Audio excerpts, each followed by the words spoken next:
stuck? Yeah. Well, welcome everyone. Yeah. It's lovely to see you, and lovely to have so many of you from so many different places with us today. Yeah. Yeah. Glad you could make the journeys. Yep. Next time we come to Europe, it might be in a place closer to where you live. We'll see. We'll see.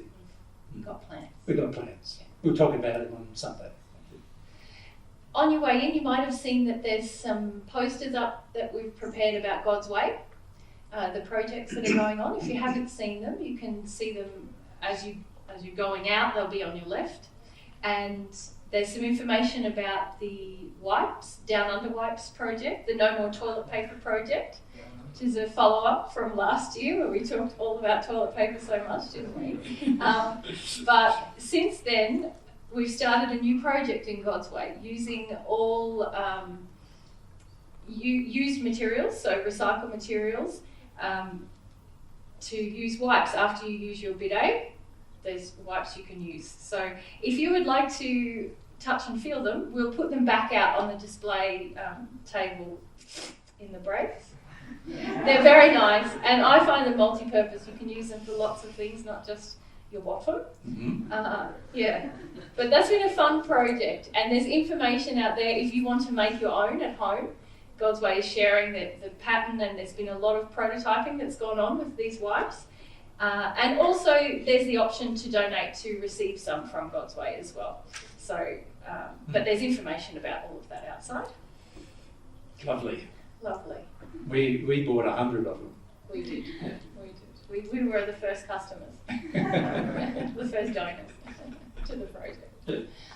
Now, also on your way in, hopefully you received a gift of some books, and that's a gift from Jesus and I, which has been funded by donations from people in Australia and here overseas.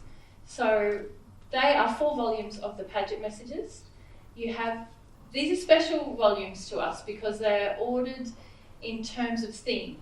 Subject matter. Subject matter. So volume 1 has got a lot of very powerful truths about the soul and God's nature and prayer, and we're going to focus on some of those themes with you this weekend. But we hope you enjoy reading them because we find them very engaging in that way, because you can stay on the theme and get engrossed in it. So, yeah, we hope you enjoy that. We're going to refer to them quite a lot over the next 3 days. So, and there'll be some homework reading from them as well. Should you wish to do that. Should you wish to do that as well and participate tomorrow in particular. But also we will be occasionally referring to different messages when we present some material, just so that you can sort of relate what we're presenting to the material that you're reading. So we'll do that as well. Now, I think we should just get started. Is there any other announcements we need to make? Does everyone know where the restrooms are, the toilets and Hopefully when you... the WCs? Yes. And the other thing is we can't eat or drink in this room. You can drink water, but nothing, no other things. So we'll have a lunch break in a couple of hours, and there's the cafeteria out there, as well as there's a nice sort of garden area out to the side of this auditorium that we can use to have our lunch. Yeah. But if we can respect that, that's just about keeping the venue nice and clean and tidy. Yeah. You can understand why they want to do that, because it's such a lovely venue, isn't it? Yeah. Nice, comfortable padding for your bottoms. Don't go to sleep because of it. We had very hard bottoms last 2 weeks ago in England. So we've just come from England, and we arrived here about 7 or 8 days ago, but we had to move homes because our first home was full of mould and mildew and quite smelly, and as a result, Mary and I got quite unwell because of it, so we had to move. And so we've moved once already since we've been here. And we're still in a bit of a recovery zone, actually, Mary and I, from the experience. So I'm just going to have a cough because of it. I'll just do that. So you'll find us occasionally stopping to have a cough and a sputter and a drink and things like that. Because we're just on the recovery mode, aren't we, really? Yeah. And we've had a lot of attacks since we've been in Europe, and our hearts go out to you guys trying to listen to divine truth while you're under this kind of attack, because there's quite a lot of attack. In Australia, spirits, aside from spirits who come and attack Mary and I personally because of what we do, there's not a general sort of organised attack against what we do, because everyone's sort of more laissez-faire. They don't care really about what we do. Here it seems quite different actually, and so we have a lot of spirit attack while we're coming to Europe, like we did last time too when we arrived in Belgium. So we've had a very similar experience this year when we arrived here in Europe to the experience we had last year when we arrived as well. So there's a definite sort of attempt to stop divine truth being shared in Europe by spirits who are involved in that process. Of course, there's also a definite attempt from our spirit friends in the celestial heavens to do the opposite, to make sure it is shared. So, and that's what we know many of you enjoy these visits, so that's why we tried to organise this one. We've come to this particular region because it just interests us, to be honest. It's a lovely area of Portugal, and also we feel that it has potential for the future, this kind of area in Portugal. But of course that depends a lot upon a number of different factors, particularly upon the people who are here and many of you actually too. So that's one reason why we came here, because we wanted to just see what it was like in the northeastern part of Portugal. And Mary and I, we're hopeful of getting a little bit of a trip across sort of to Spain in this region here too, just to check the area out a little bit in terms of noting some notes for what we'd like to see in the future happen in this region. But in the next few years, we may come back here or we may not. We're still deciding where we're going to go. But at this stage, we're looking in 2026 and 2027. We'll discuss some things on Sunday with you about that, what plans we have. But we're hopeful of coming back into Europe again next year. So, and we're thinking at this stage that it will probably be Germany, France, and here. But we're still in the planning of all that, aren't we? Yeah. So that's why we're here. We thought we'd give it a stab and just get the feel of the place. Is the idea, and we also did have a bit of a struggle to find venues who would have us, and also venues that were suitable. And quite a number of the venues that were suitable turned out to be like this, where there's sort of like an auditorium with a tiered seating. And that's meant that we've had to make adjustments to all of our equipment so that we can allow for multi-leveled recording and things like that. So you'll see up the back, if you turn your heads around, you'll see there's 3 cameras up the back. Those 3 cameras on the stem, they are aimed at Mary and myself and the board, so we're hoping to provide videos of these events this year. And this camera here is facing towards the audience, but it's only, as I said, in that area right there, in the middle triangle. So if you want to ask questions, that's the area you'll be needing to seat if you want to do that. Could we just take a moment also to thank Nellie? Nellie and Dennis actually helped to find this venue.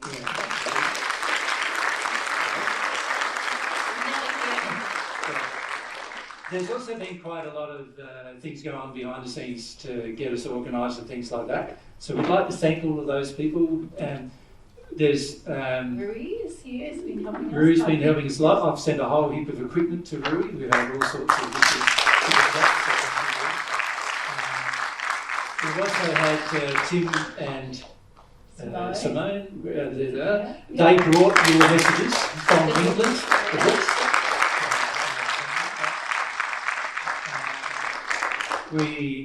we had to order them in England and then somehow get them here. And so it was a van full, the books weigh about 400 kilograms or thereabouts, so we needed somebody with a van. And so those guys brought them in a van all the way from England. What you've got in your head by weight? By 100 is what they had to bring. Yeah, that's right. So that was good that we had that option. It was very hard us getting copies here to Portugal in terms of import. In Portugal, we've found is very hard, and there are a lot of fees, and they ask you for fees on almost everything you do, and that's why we've had all sorts of issues trying to just get the basic of equipment here. So some of the equipment has been brought by people. One of those persons is Nicholas. Thank you. Where is Nicholas? There he is. Thank you, Nicholas. He brought some gear from us from Australia via France to here. It was the only way we could sort of get it here. And then Rui has been, when we arrived in Portugal, we met up with Rui and he offloaded all the stuff we'd sent here beforehand. So there's a whole heap of equipment that we sent here beforehand. Yeah, and Pierre also did some. And Pierre brought down the whiteboard for us. Yeah. Thank you, mate. Yeah.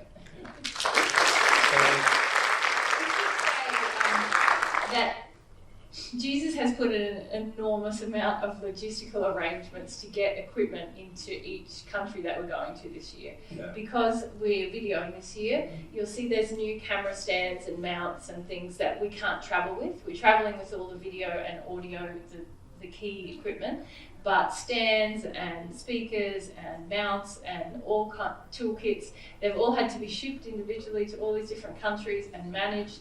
So Jesus, and figured out initially what we need where. 5 different locations. Cables and land cables and. So there's actually a cable going from this camera all the way along the auditorium, all the way up the side there. You can see it poking out a little bit in the corner, and right across to those cameras up there.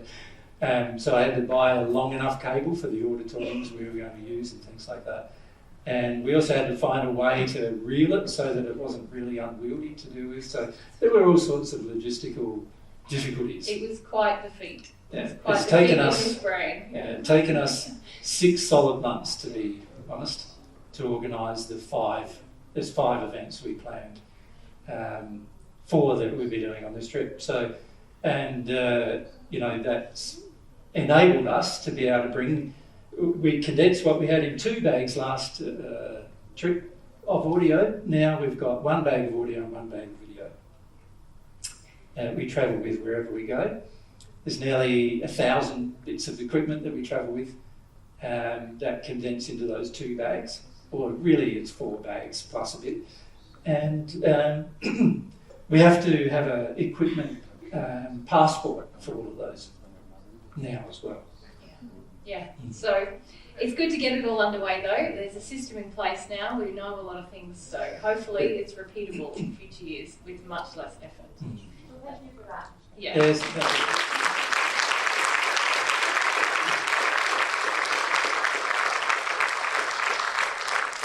Yeah, we've tried to do that because we're sort of hoping that it will be something we can replicate every year or so in each continent, and even if we might not be able to do it per continent every year, at least every second year is what we're aiming for.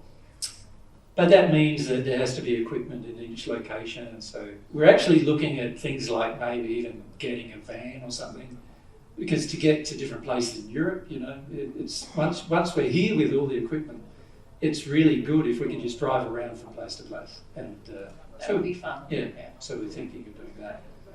So we're even considering looking at buying a second-hand van and a few other things like that at this stage to enable these events to continue to happen in the future. So that's our plans. Briefly, we'll talk more about that on Sunday though. The main reason why we wanted to get together with you is to talk about the most important subject on earth today, is what we really want to talk to you about. And so that's will be our focus over the next 2 days in particular. We also will probably do a bit of channeling with some spirits as well that we'd like to talk to while we're here. So you'll probably see a bit of that happening tomorrow as well. Yeah. That's our plans.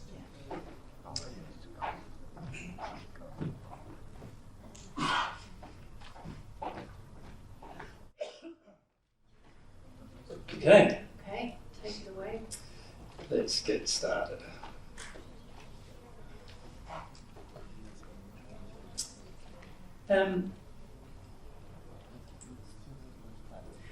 The thing I'd probably like to start with is I'd like to start with the most important personage in the universe, really, and that's God.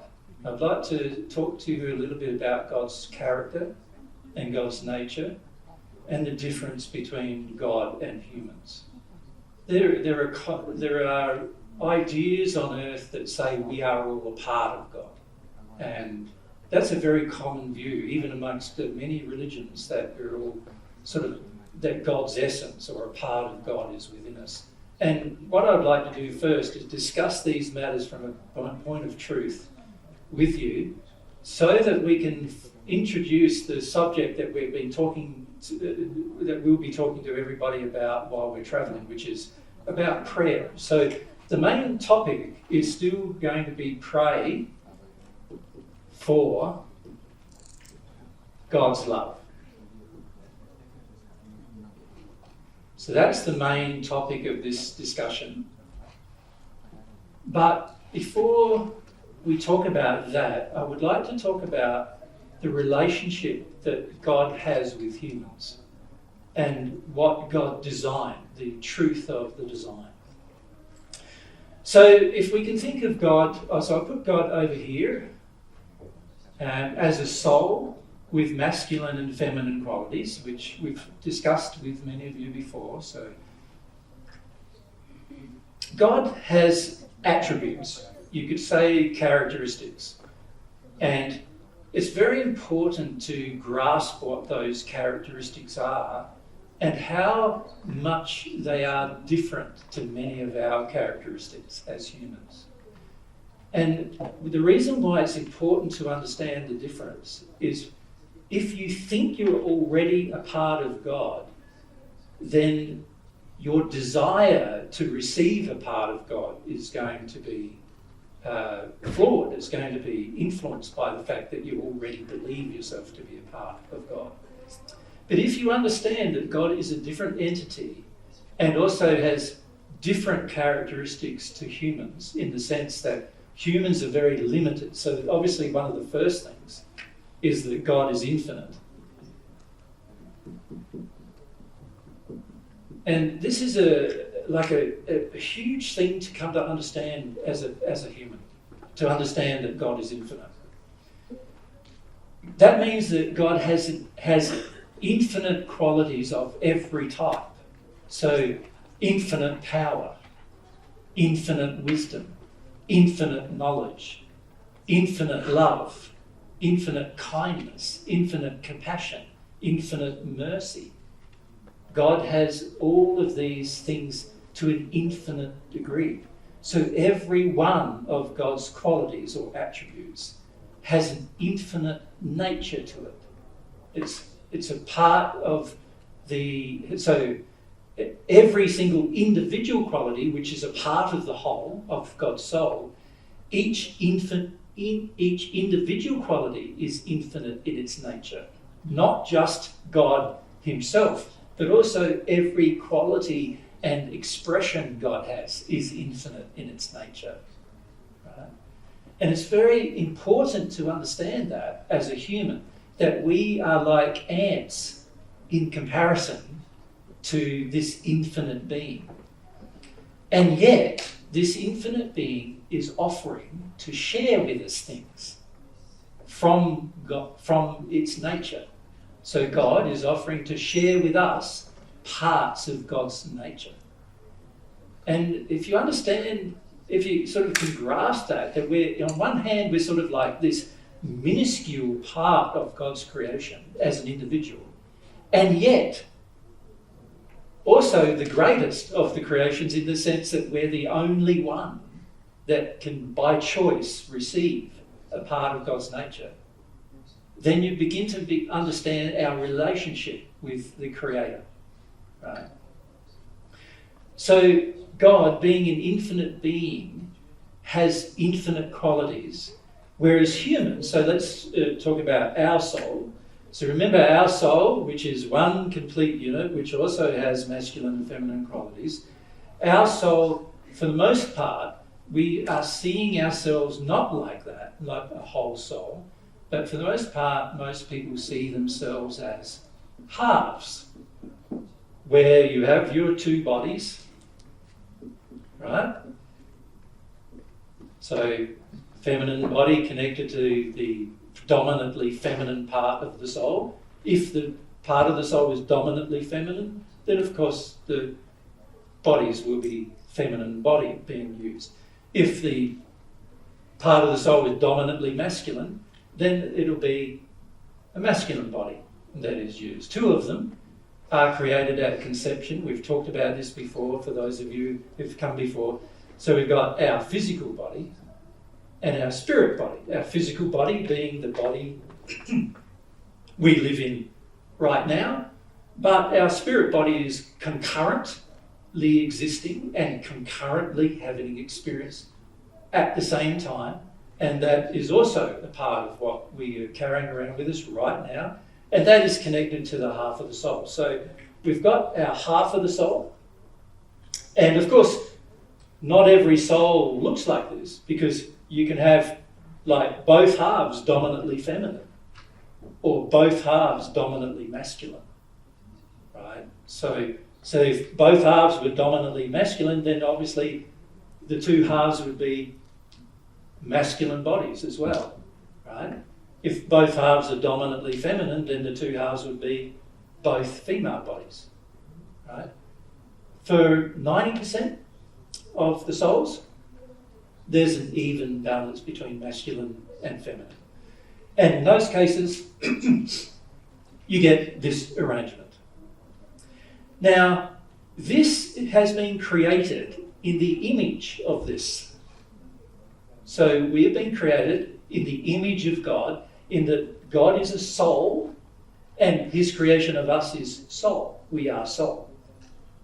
The bodies are just appendages to the soul. You could call them an attribute of the soul, an attachment to the soul. And those bodies are used or utilised only under certain circumstances. So in the physical world, obviously we're using the physical body. But in the spirit world, and also when you go to sleep, you're using the spirit body. When you die, the cord that connects those two bodies together breaks. So there's a cord, and we've talked about this before. It breaks, and in the process of breaking, you end up with the physical body dying because no more energy can be supplied to it from the soul. It dies, and now your dominant body you're using is your spirit body. But all of that is not infinite. It hasn't got the capacity to be infinite. God's soul is infinite. So I'll put that above God's soul, infinite.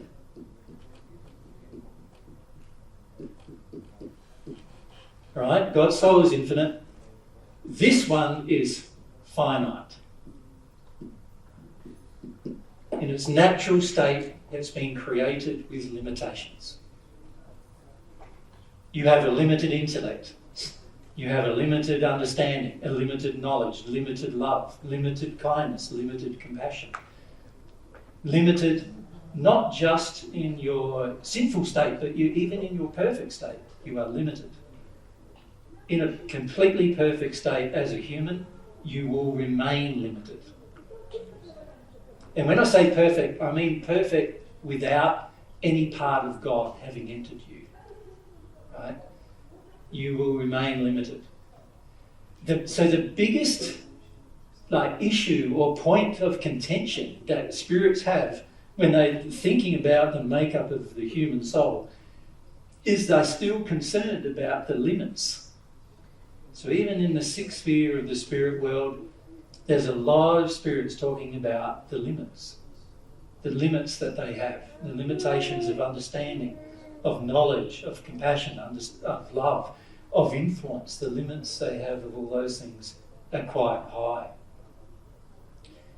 Even though they're perfect, the perfect being has been created and designed with those limits, and those limits are a part of the human, you could call it the human design. Now, even though there's limits, the design was perfect. So don't confuse perfection or imperfection with limits. When you have limits, you can be perfect in those limits, can't you? If you think about if you designed a vehicle, it has limits. So let's say a vehicle with wheels probably has the limit of driving on a road. Right? As long as you use the vehicle for the purpose of driving on a road, you probably never exceed its limit and it will last a long time. As soon as you try to drive in the air, fly off a road, you will encounter major difficulties. The vehicle will crash, as we call it, and be potentially destroyed because you've exceeded its design limit. In God's universe, humans can't exceed their design limit. It's impossible to exceed your design limit without there being some kind of external influence upon him. So, we have been designed with these limitations. Now, in the books you've been given, the Padgett messages, just put a marker, if you can get the first volume out, volume number 1.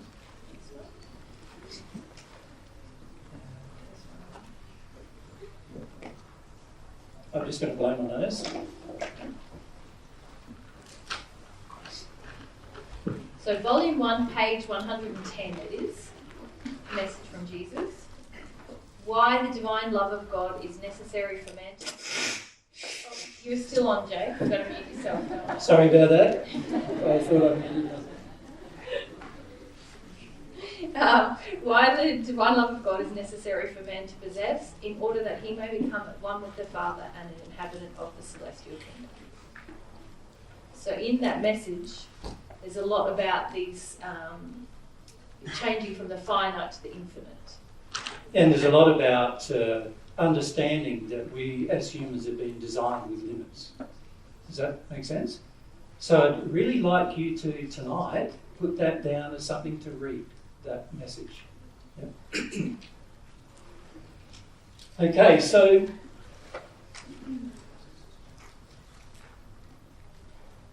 we've got the infinite God with infinite qualities who created this finite being. Man. Sorry, I'm just...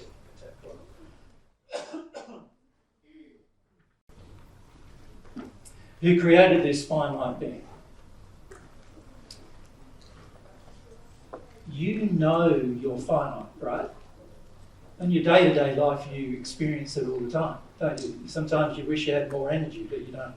Sometimes you wish you had more love, and you don't. Sometimes you wish you could have more anger, and you don't.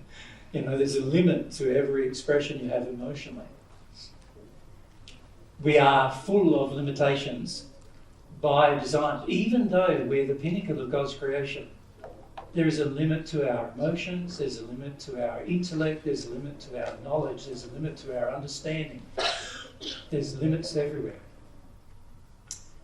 And truly appreciating, firstly, that you're a limited being is a very important thing, because it helps you be modest. Do you know what I mean by modest? What I mean by that is that you understand your own limitations and you don't try to exceed them. That's the point of modesty. An example of that is, you know that your body is not capable of high impacts. In other words, if you could be hit by a car driving at 100 kilometres an hour, you know that if you have no protection at all, in that situation you are probably going to die. your physical body has been created with a limit, right? Your spirit body has also been created with limits. There are limits to what it can do. The limits exceed the limits of the spirit body. For example, if a spirit body got hit by a 100-kilometre-hour driving car, the car would go straight through the body. So it doesn't have the same limit as the physical body does, and that's why your spirit body doesn't die when you get hit by a car. It remains because it doesn't have the same limits. But it does have limits. And those limits exceed the limits of the physical body, but they are still limits. And then your half of a soul has limits as to what it can do. And even the soul in a combined state, in a union state, has limits as to what it can do. And all of those limits have been placed upon you so you understand how far you can go with your free will and where the limit of your free will stops. Does that make sense to everyone? Does anyone have any questions about that? About those limits? So we good?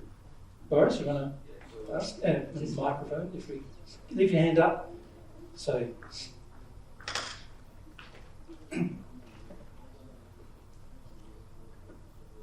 So the question is, as you progress, your soul progression, your physical body also increases its potential for limits? Only slightly. The more you progress on earth in your soul, your physical body is still bound by the same physical body limits. So in other words, if somebody hit you with a car driving 100 miles an hour, or 100 kilometres an hour, 100 miles an hour for you, isn't it, USA? Of course, your physical body won't be able to withstand that limit, no matter how well developed you are. Does that make sense? Yeah. And it doesn't matter how developed you are, you will not survive that, most likely. That makes sense? If somebody cuts your head off, right, no matter what your development, you're going to die. Does that make sense? And there's no way of putting it back on. It is just way too complicated.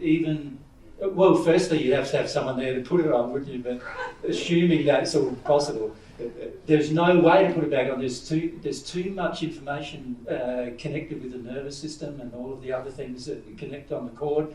And the cord itself actually physically gets snapped, the physical cord. The one that I drew between the physical body and the spirit one gets snapped whenever your spinal column gets cut. So basically, you're dead. That's your limit. You've exceeded the limit of your spirit, of your physical body, no matter how developed you are. Yeah. And in regards to like growing back teeth or limbs or...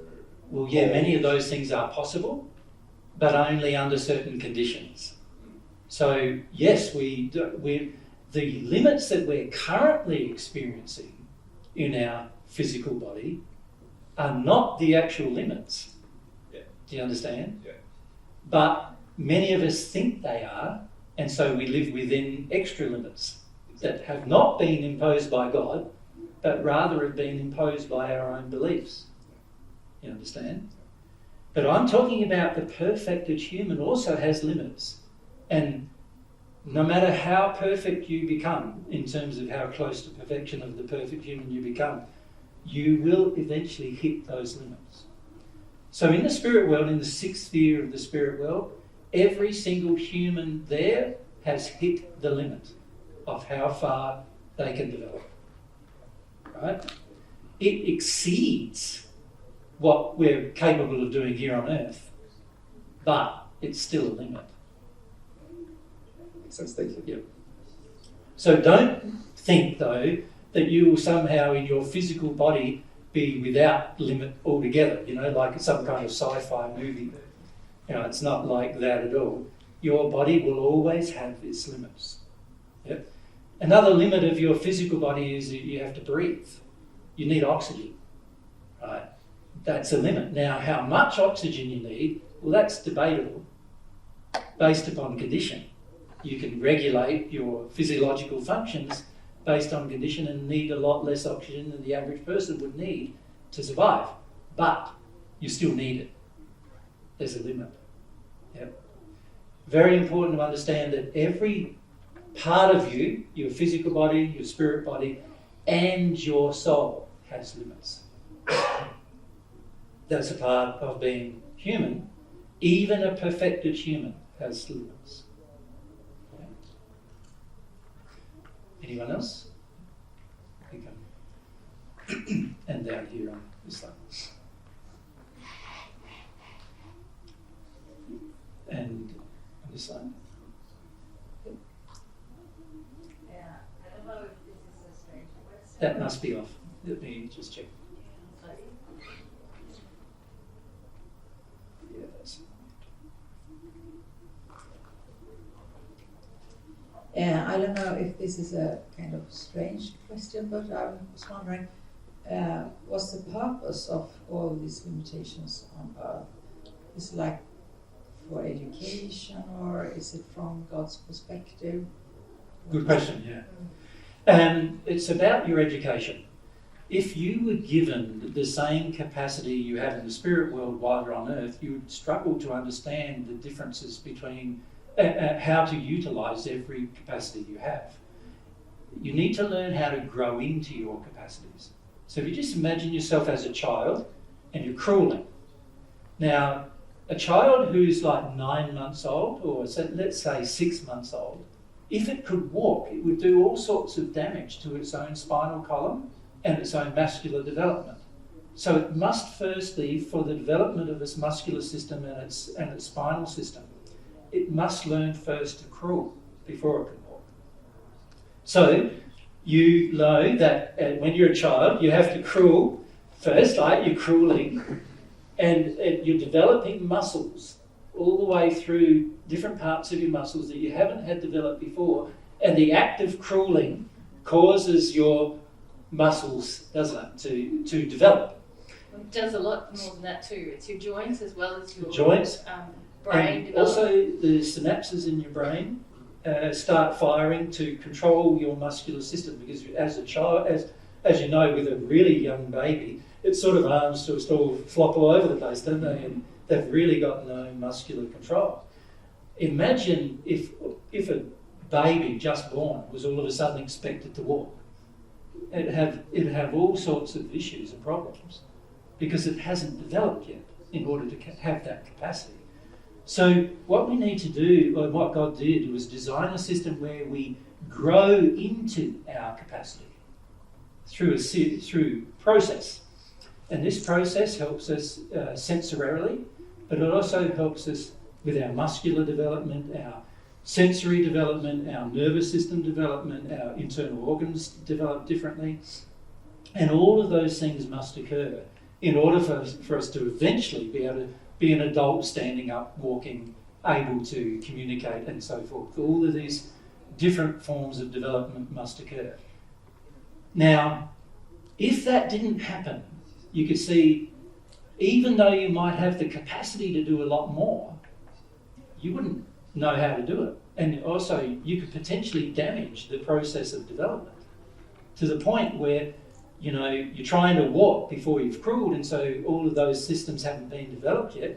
And in the process of them not developing, you don't know the art of controlling your body. So these things had to occur as part of your design. It's a very clever design, actually, because it's an educational design where you grow in your own educational abilities. And if you think about when you're first born, you're not even aware of self in any sense. And if you watch a small baby, they gradually become aware of their physical self and then aware of the capacities of that physical self. And all of that is about God's process of us coming to understand I'm an individual, different from others, and I have a will that controls firstly even just this physical body, and that has, there's action and reaction cause and effect, even just based on how I use my physical body. And then if you think about the way you move through your life, then as you mature, you come to understand that, oh, it's not just my physical actions, but it's also my words. Now I start to talk. My words are a part of the expression of my will. And we come to feel that our emotion exists and that it's separate from somebody else's.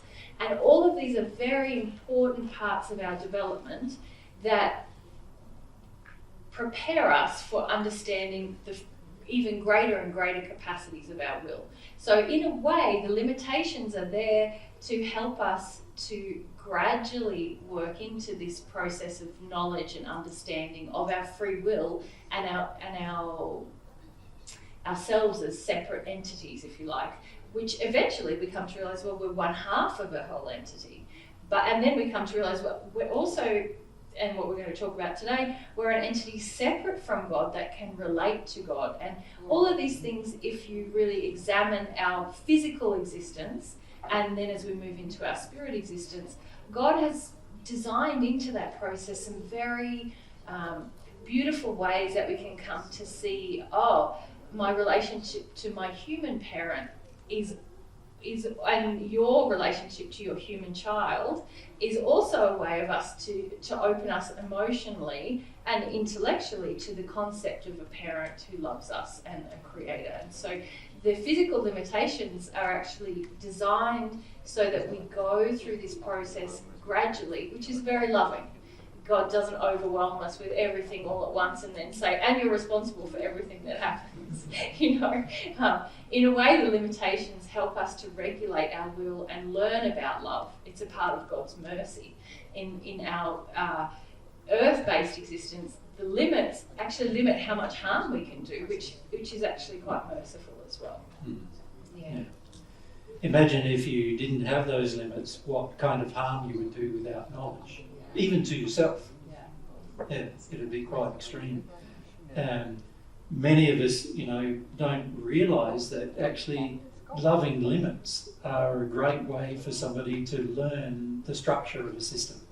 Yeah, and this is why, as parents, it's very important that you put loving limits on your own children for the same reason.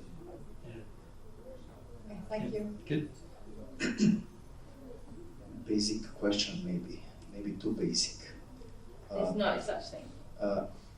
Is there a real limit of the physical body length and capability to have eternal life? And well, the physical body was not designed for you to live forever. And do we have any knowledge or information how long it can last? Yes, historically the physical bodies lasted up to 969 years. That was the longest ever living person who ever lived. But everybody died. All the people historically have all died. But of course they had to be very, very close to physical and emotional perfection in order to live that length of time.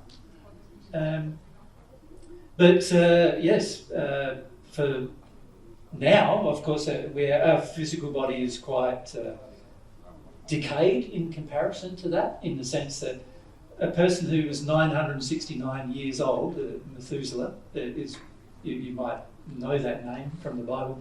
He has that reputation because he was the oldest person who ever lived. And you can talk to him as a spirit. And by the time he hit his 900s, he was sort of like a person in his 90s now. Right? So he was feeling the limitations of old age. Yeah. When he was in his 800s, he was like a person in their 80s now. So you imagine that, you sort of go, how uncomfortable that might be, being in your 80s after being in your 30s. You think, well, there's a big difference between 80 and 30 in terms of what you can do. Imagine being in your 80s for 100 years. That would be a bit uncomfortable, wouldn't it? So it's not necessarily good. It's just, it took a long time for him to reach the age in which he passed. So it's presumed by spirits that, you know, you could live a bit longer than that if you had received God's love. And I think that's certainly the truth. But nobody on this earth has ever done it. So in the first century, I was at one with God and had a perfect body, but somebody else killed it. So, you know, at the end of the day, I only lasted 35 years, not thousands of years. And I didn't expect to last a long time. And also didn't really want to. Spirit world's better than here. Well, when I say better, once you've learnt the lessons of here, you want to move on and learn the lessons of there. You know, you don't feel like you're missing anything here anymore, because there is a wider scope of the spirit body, and therefore more you can do than what you could do here. So here, if I want to go from one end of the world to the other end of the world, if I don't know anything about the scientific principles of teleportation or other things like that, I must use a mechanical device such as an aeroplane to get there, which takes nearly 20 hours. It took us our flight from Australia to England on this trip. What a waste of time, sitting in an airplane for 20 hours. If you could get there like that, wouldn't you prefer that? Well, the spirit can. So you can see once you become a spirit and you like the idea, you can move around fast. Even on earth, you can move around fast. Just not everybody can see you, that's all, but you still can move around fast. You sort of like the idea of it. It's not like you're going to go back and go, oh, I'd rather go on a plane, when, you know, you could go there quickly just in your spirit body based upon your thoughts and your feelings. So you can see that while there are physical limits on earth,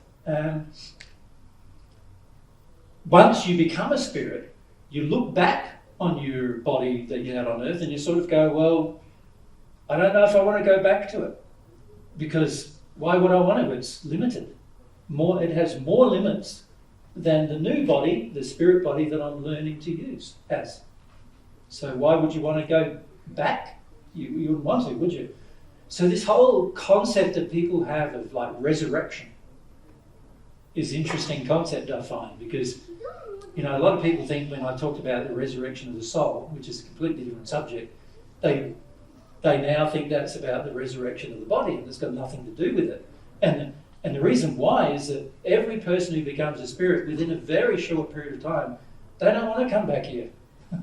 There's too many limits that they've now grown beyond. Is that sense? So while you can potentially live on earth for a long period of time in your physical form, the question becomes, why would you want to? If you continue to grow, you probably wouldn't want to. And in fact, there's no spirit in the sixth sphere who wants to come back. There's even spirits in the sixth sphere who believe in reincarnation and they don't want it to be true, because they don't want to come back. Right? Even though they continue to believe in a belief that would say they have to come back, they don't want to come back and they never have. Right? So that means if you have enough developed in love, that in some moment, if it's enough of this kind of life on the planet, we can somehow decide not to reconnect with our physical body. Well, that many people who die already make that decision. So many people who die in their sleep, for example, have chosen just not come back to their body, and that's why they die in their sleep. They're away from their body, they're experiencing other experiences, they don't really like their experience on earth anymore, and so they just choose to not come back to their body. And so they don't. And so they pass because of that reason. So many of us are very attached to our life on earth, aren't we? Like you feel very like this is it. Like you gotta string it out for as long as possible, that kind of feeling. Like I've got to stay here. If I can stay here till I'm 150, then I'll do it. You know, that kind of feeling. But once you truly have grown from a spiritual perspective and understand the potentials of the limits of each body, you start, by the time you're 150, you're going to be going, I think I'd prefer to be somewhere else using a younger body, without as many limits. Yeah. The main thing that keeps us to Earth, or bound to it, are the things of Earth. So an example of that is like if I pass, then the person I'm with, so Mary, will probably be thinking more of passing after them than before them. Or I, as a spirit, wish I could be back on Earth because I want to be with Mary still. I might have that thought. Of course I can be, but she doesn't know. She might not know. If she hasn't developed her senses, she might not know that I'm there. And so that could modify how I view it all. Does that make sense? That I could say, when I passed, I might not be happy because all the people I know are still on Earth. And this happens a lot when you're young. So when you're in your teenage years in particular, when you pass in your teenage years, a lot of people stay earth-bound for a long time because they're not happy about exploring their new life. They want to go back to their old one. But it's very important to understand, for the point of this discussion, that we have been designed with limits, and even each body has its own limits. Even each body has its limit to its design. And we are limited humans exploring this vast universe. It's amazing, beautiful universe, which we're exploring, but you will not be able to explore all of it in your physical body. I know they want to, go to Mars. I don't know why. Because it's not like I've been there. It's not a very nice place. It's inhospitable. The temperature ranges far exceed the physical body's ability to survive. Obviously, there's no oxygen either, which doesn't help very much. But no water, there's no plants, animals, birds, trees, green. All the things that bring you joy in this world, there's none of it there.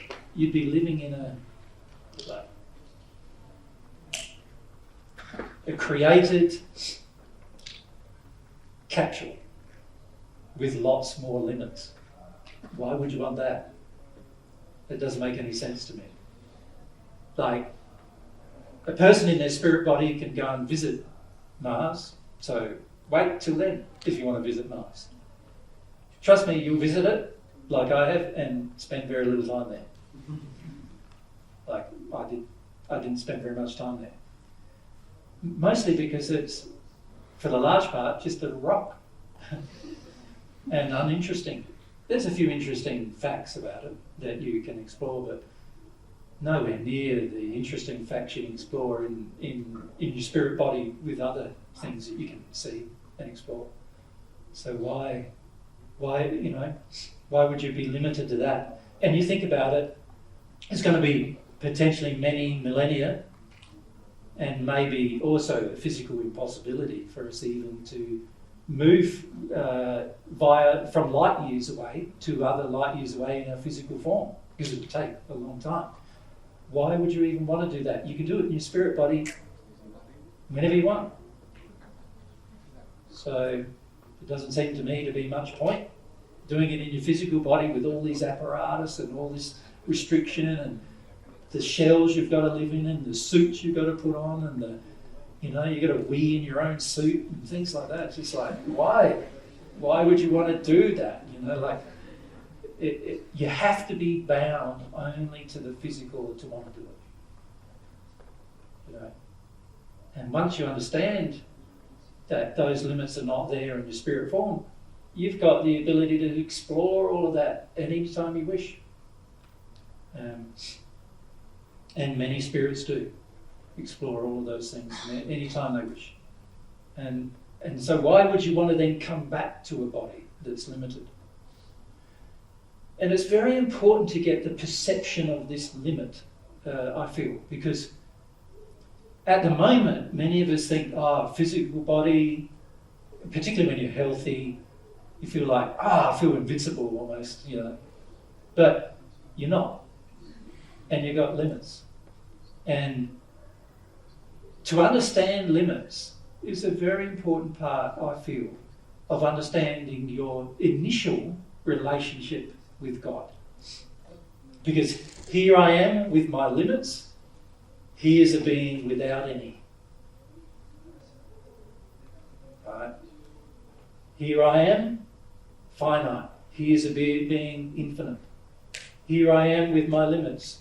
Here's the unlimited. Right? In order for me as a creature to anywhere approximate the unlimited, I need to receive something from outside of me in order to become more unlimited.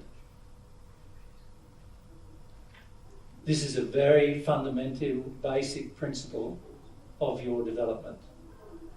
You will not be able to grow beyond your limits, your design limits, unless you receive something outside of you that is unlimited, unless you connect to a source that's higher than yourself. So when it comes to the expression of your love, for example, you will be limited. And you will not be any more loving than any other person in the sixth sphere unless you connect to a source of love that's higher than you. The same it goes with your knowledge.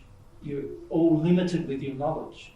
You will not have more knowledge than the person in the sixth sphere has obtained. You will not ever have more knowledge than that unless you connect to somebody who has an infinite number or amount of knowledge. Does that make sense? Yeah. It's very important to understand that fundamental principle. I have been designed with limits. Those limits do grow as we illustrated. You know, when you're a baby, they grow to become less limited when you're an adult. And then when you die, you're less limited again. That is also true. And in your spirit body, you learn how to use it, and so you become more unlimited by what you learn. And there's a feeling sometimes of, wow, I didn't even know all of these things were possible for me, but they're still limited. The limits far exceed what we have here on Earth, but they're still limits. You mean they're far less than what we have on Earth? Yes. Yeah. Sorry. That's all right. I just got confused for a moment here. The limits are far less than what we have on Earth. Well, yes, the limits we have on Earth exceed the limits we have in the spirit world. In other words, we're less limited in the spirit world, but we're still limited. Any other questions? Come on. Just keep your hand up. So my question is about immortality. So about immortality, yes. So in the prayer for God's divine love, yep. There's a line that speaks to that when you receive God's love, you go from being mortal to immortal. What does that mean? Yeah. So if you think of, I think we need to probably have a discussion about immortality as a separate discussion. In the last 2 years or so. We've had a lot of fireside chats with people in Australia, and one of the chats we had was a 6-hour discussion about immortality, which we haven't, unfortunately, been able to edit to get up, so you won't be able to hear it until we find somebody to edit it. But and there will be future discussions about immortality. But the fundamental principle is this. You cannot become immortal unless you receive something that's beyond your limits. Now, God's love being an infinite part of God, once you receive it, can you see, you now, in order for you to die, your soul to die, you would have to also destroy a part of God's love, which is not possible. So in that regard, you become immortal. You're unable to be destroyed even by God. Before that time, and there's messages that talk about this in the Padgett messages, before that time, God could decide, Gomo, you've finished the purpose for which I've created you, so now you no longer exist. God could decide that, right? Because you're a created being, and with its limits. And God could decide, well, you've now met all the criteria of, what I wanted you to experience, enjoy. You might have lived by that stage hundreds of thousands of years or millions of years, and by that stage you may be tired of living because you're tired of living at your limit. Does that make sense? There's a lot of philosophy on earth that talks about immortality and says, imagine if you were immortal but you couldn't have any more than the standard human experience. So imagine that for a moment, that you could live forever, but you can only have the standard human experience that have to be on earth, and you can only experience the things on earth. Can you see, after some time, you'd probably get bored of it, wouldn't you? You'd become quite probably distraught, actually. Thinking, well, I can't go beyond this experience, but everything that I've done. And I've done it hundreds of times in hundreds of different ways, and now I've exhausted all the potentialities of what I can do. What do I do now? And if that was your only existence, can you imagine, after a while, that would play on you, wouldn't it? Like psychologically play on you, where you'd go, I'm just bored now. What do I do now? I've experienced everything. I've had 100 children, so I know what having a child is like. I've had, by that stage you might have had 1,000 children. And then that's, do we want to do that again? I'm bored with that. Some of you feel bored with that after one, but anyway. But imagine, and then you go, right, I've had relationships, but they're all the same. It's like they're all limited by the same limits. They're all limited with the amount of love that I have for the person and the amount of love I receive from them. That's all limited. My knowledge is limited because I can't learn anything beyond, out in the universe. I might seek for it, but there's a limit to what I will understand as well because of the limits that are being placed on the human intellect.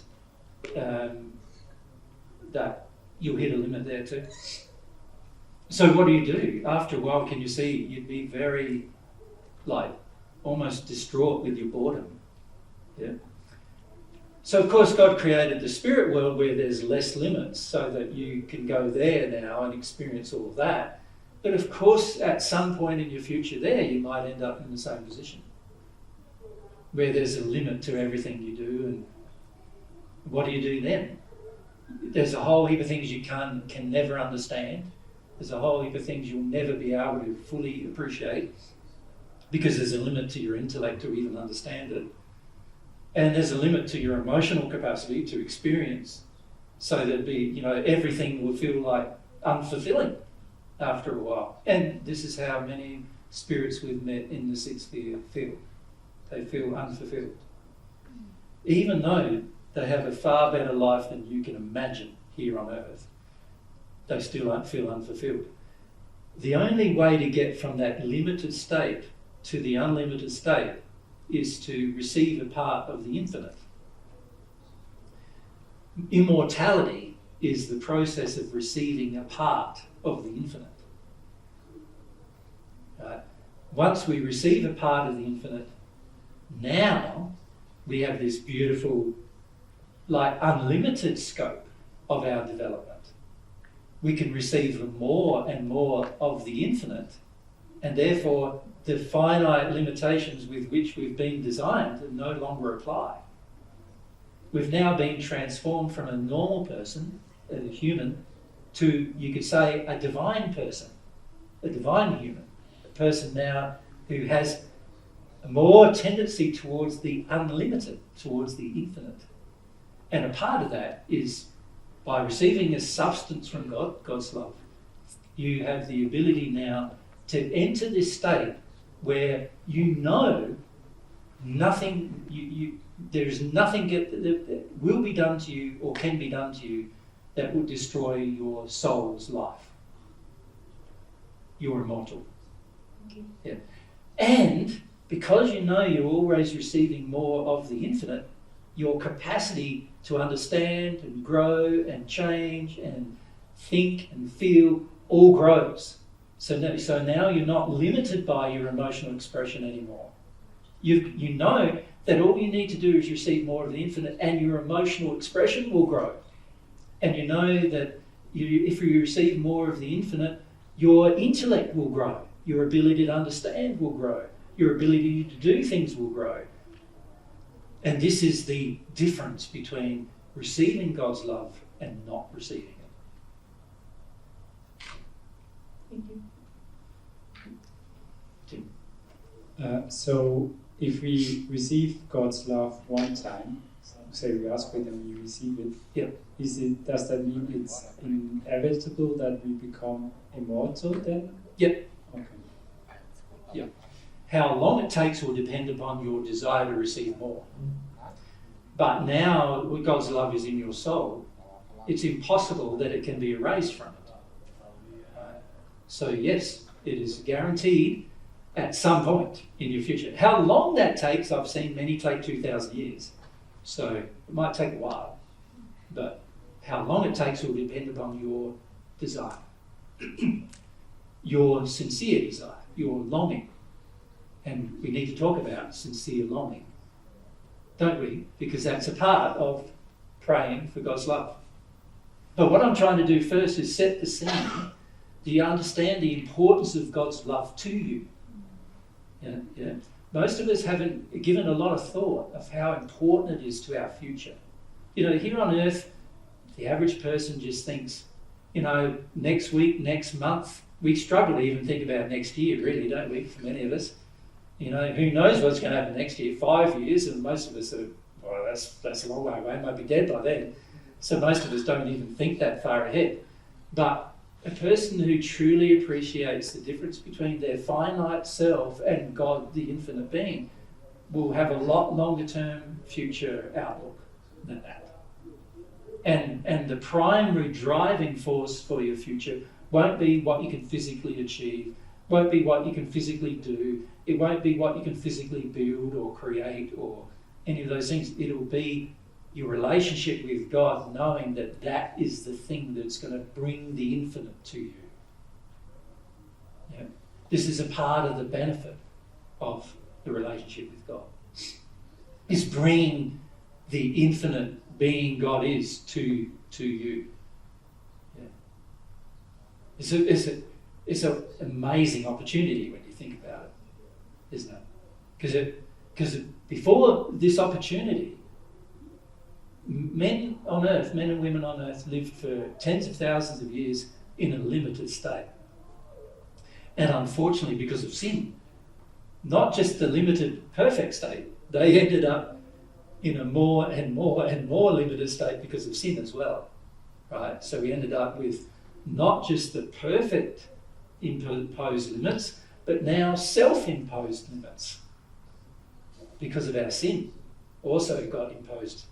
And so most of us now have little concept about how limited we are as beings, right?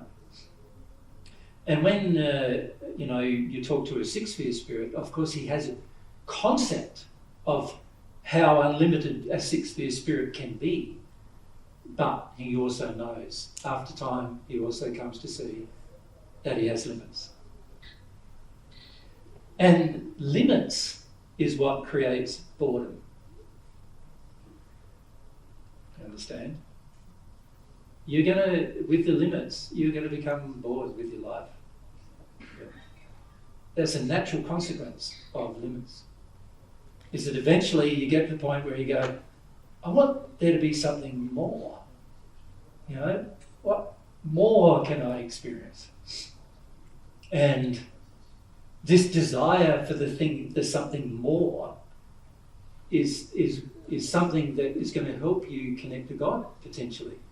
Because the only thing that is more than the perfect human is the infinite being that exists, that is our creator beyond that.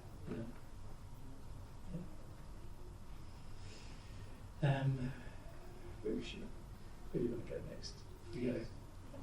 And down here. Yeah, so and then so if we start with Andrew first, sorry. It's similar to your question, but Yeah. do I understand then that if a person once received God's love, that person is no longer mortal? They're no longer mortal. No, they now have a part of immortality in them, and therefore they themselves become immortal. Now, your consciousness of your immortality doesn't happen at the first time you receive God's love. Right? And what I mean by that is that you grow into it. Just like, and so the more of God's love you receive to the point where you become at one with Him, now you are not only growing towards immortality or having a part of immortality in you, but now you know you are. There's a difference between feeling you are and intellectually thinking you are. Do you understand? If you think of it from a philosophical perspective, thinking, once I've received God's love, I have a part of immortality in me, right? Because God's immortal. Therefore, God's love being infinite means that I have a part of the infinite in me. But unfortunately, at that point, I've still not grown to use it or understand it, or I don't know the extremity of it, how big it can get. I'm still stuck with my own concepts of the limitations I'm under. And so I don't yet feel that I'm immortal. Once you become at one with God, there's a change that happens. And this change occurs where you know you're immortal. Once you know you're immortal, can you see fear also goes completely? You no longer live by fear anymore. So the change between the two different states is the level of fear you're in. So what happens is the more of God's love you receive, the more the fear dissipates. Until the point where the fear is zero, there is no fear in you anymore. Right? At that point, which is also the point when you become at one with God, at that point you're conscious that you can feel your immortality. It's not just a philosophical concept anymore to you, it's reality. Make sense? If I receive God's love, So just be closer with the mic. if I receive God's love, I might not feel immortal, but I would be. You will be immortal from that point, but you won't be conscious of it until you become at one with God and all of the fear has gone. And this is why a person who's growing in God's love needs to learn how to get rid of fear. You need to learn how to release it from you to the point where you have none. Once you get to the point where you have none, now, as you receive more God's love and you become at one with God, you also have no fear at the same time. That transition of between the seventh and the eighth sphere is the transition of releasing all of your fears, and you have none left, ever. There's no sin left, because all of your sin is caused by fear. Right? There's no sin left, no fear left. You're now at one with God, conscious of the fact that there's nothing that can be done to you to harm you. So receiving God's love once is huge. Yes, just once. You know, if Mary and I, one of our desires is to have everybody on the planet receive God's love once. Yeah, just once. Of course, a person who receives it just once doesn't feel the benefit of immortality yet. You know, it's better if you can become at one with God, because then you feel that and you know, you know. And it's a very different space or state than just intellectually understanding the truth of it, because now you feel it with all of your heart, your emotion is all there. Yeah, but that's, yes, just once is enough to get you on the road to immortality. Just once. Yeah. Great, eh? Thank you. Isn't that fantastic? Yes. Yeah. It's good news. Yeah. Is it possible to receive God's love and not be conscious of it? And it's something that it has been, but you weren't aware at the time. Well, it depends how you define conscious. And this is something that we also need to discuss. So let's sort of look at what it means to be conscious. your physical body, as we pointed out, we also pointed out this in England, your physical body has a brain.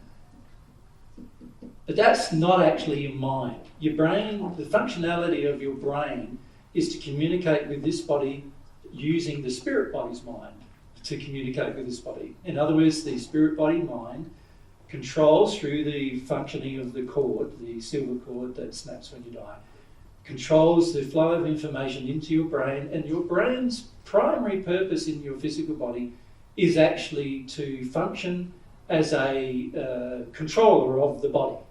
That's its primary purpose. The mind, which belongs to the spirit body, refers a lot of intentional information to that brain.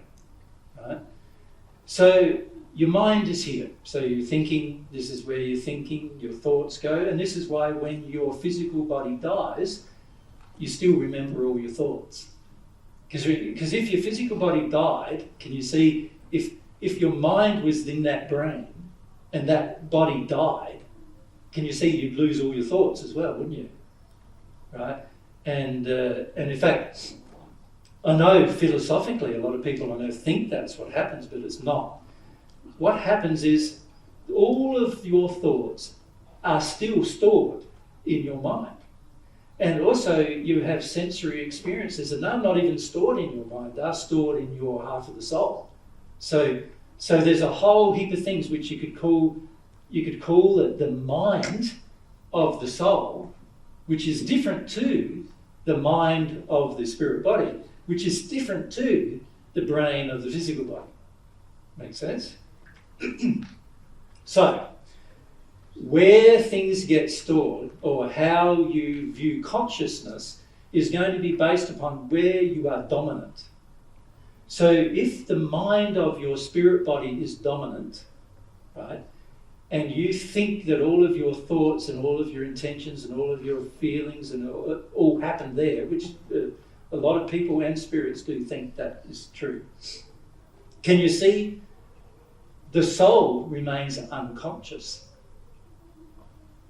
So if we define consciousness as the soul being conscious of its surrounding, conscious of its abilities and experiences, its attributes and its characteristics, almost everybody who lives on earth is unconscious without that consciousness. They don't grasp where the soul, how they can exist in their soul. Does that make sense? So for most people, almost everything they think and everything they think they feel, because a lot of times they think they feel rather than feel, right, happens in the mind of the spirit body. Right? In that state, from God's perspective, you are unconscious. Yeah. In the Padgett messages, we refer to it as having a dead soul. Do you see what I mean? Because the soul's, the functionality, the characteristics and attributes of the soul are so shriveled up, it's like you're living life without a soul. So people who become very intellectually dominant on earth, when they arrive in the spirit world and they start recognizing that they don't know how to have a feeling, they then realize and they start to believe that they don't have a soul. Because their soul is so shriveled up with its attributes and its characteristics and the knowledge of using it that they don't know how to use it. So, from God's perspective, the mind that is conscious is really the soul's consciousness.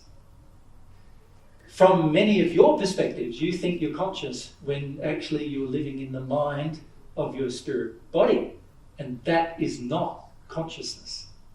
Right? That's intellect. And there's a difference between intellect and consciousness. Now, in the Padgett messages, we refer to this dichotomy where you have a person who's very much in their intellect, but in their soul, it's like they don't even know what their soul means. And they can't feel themselves. They can't feel how they really feel. And many of you, when we first met you, were the same, right? Where you didn't really know, you weren't even conscious of what you felt. Right? It's only after developing over time that you start developing some of the attributes of your soul, that you start understanding what you feel. Now, this is very, very important to understand from the aspect of praying, because prayer doesn't come from your mind and your spirit body. Prayer comes from the mind of the soul. It comes from your soul. Right? So unless you understand what a prayer feels like, you're not going to understand how to pray. Right? You're going to use techniques that are intellectual in their nature, trying to pray, but nothing will happen, because God's soul responds to your soul's consciousness with regard to prayer, not to your mind. Does that make sense? Yes. Did that answer your question? It brings up a lot of other questions now, doesn't it? Yeah. This is the beautiful thing about truth, isn't it? That you ask one question, you get an answer, you go, wow, now there's 2,000 other questions now that I want to ask. But you can see from a perspective of way of discussion, what we're going to have to learn how to focus on is what is our soul. Can you see that? What does it mean that I feel versus I think versus I have an intellectual brain that can, not just a brain, but a mind behind the brain that can determine what to do and think things. What's the difference between how that feels to use my mind versus how it feels to use my soul's mind? What is the difference between those two states? And this is something we need to come to terms with if we want to pray. We need to come to understand what does prayer achieve and where does it happen? You know, for a prayer, for God's love to happen, it has to happen from our soul, not from our mind. So now we've got to understand the difference between our mind and our soul. Well, what's the difference? Yeah, because I've had some experiences, maybe 10, 15 years ago, where I wasn't praying, or say. Or you didn't think you were praying? No.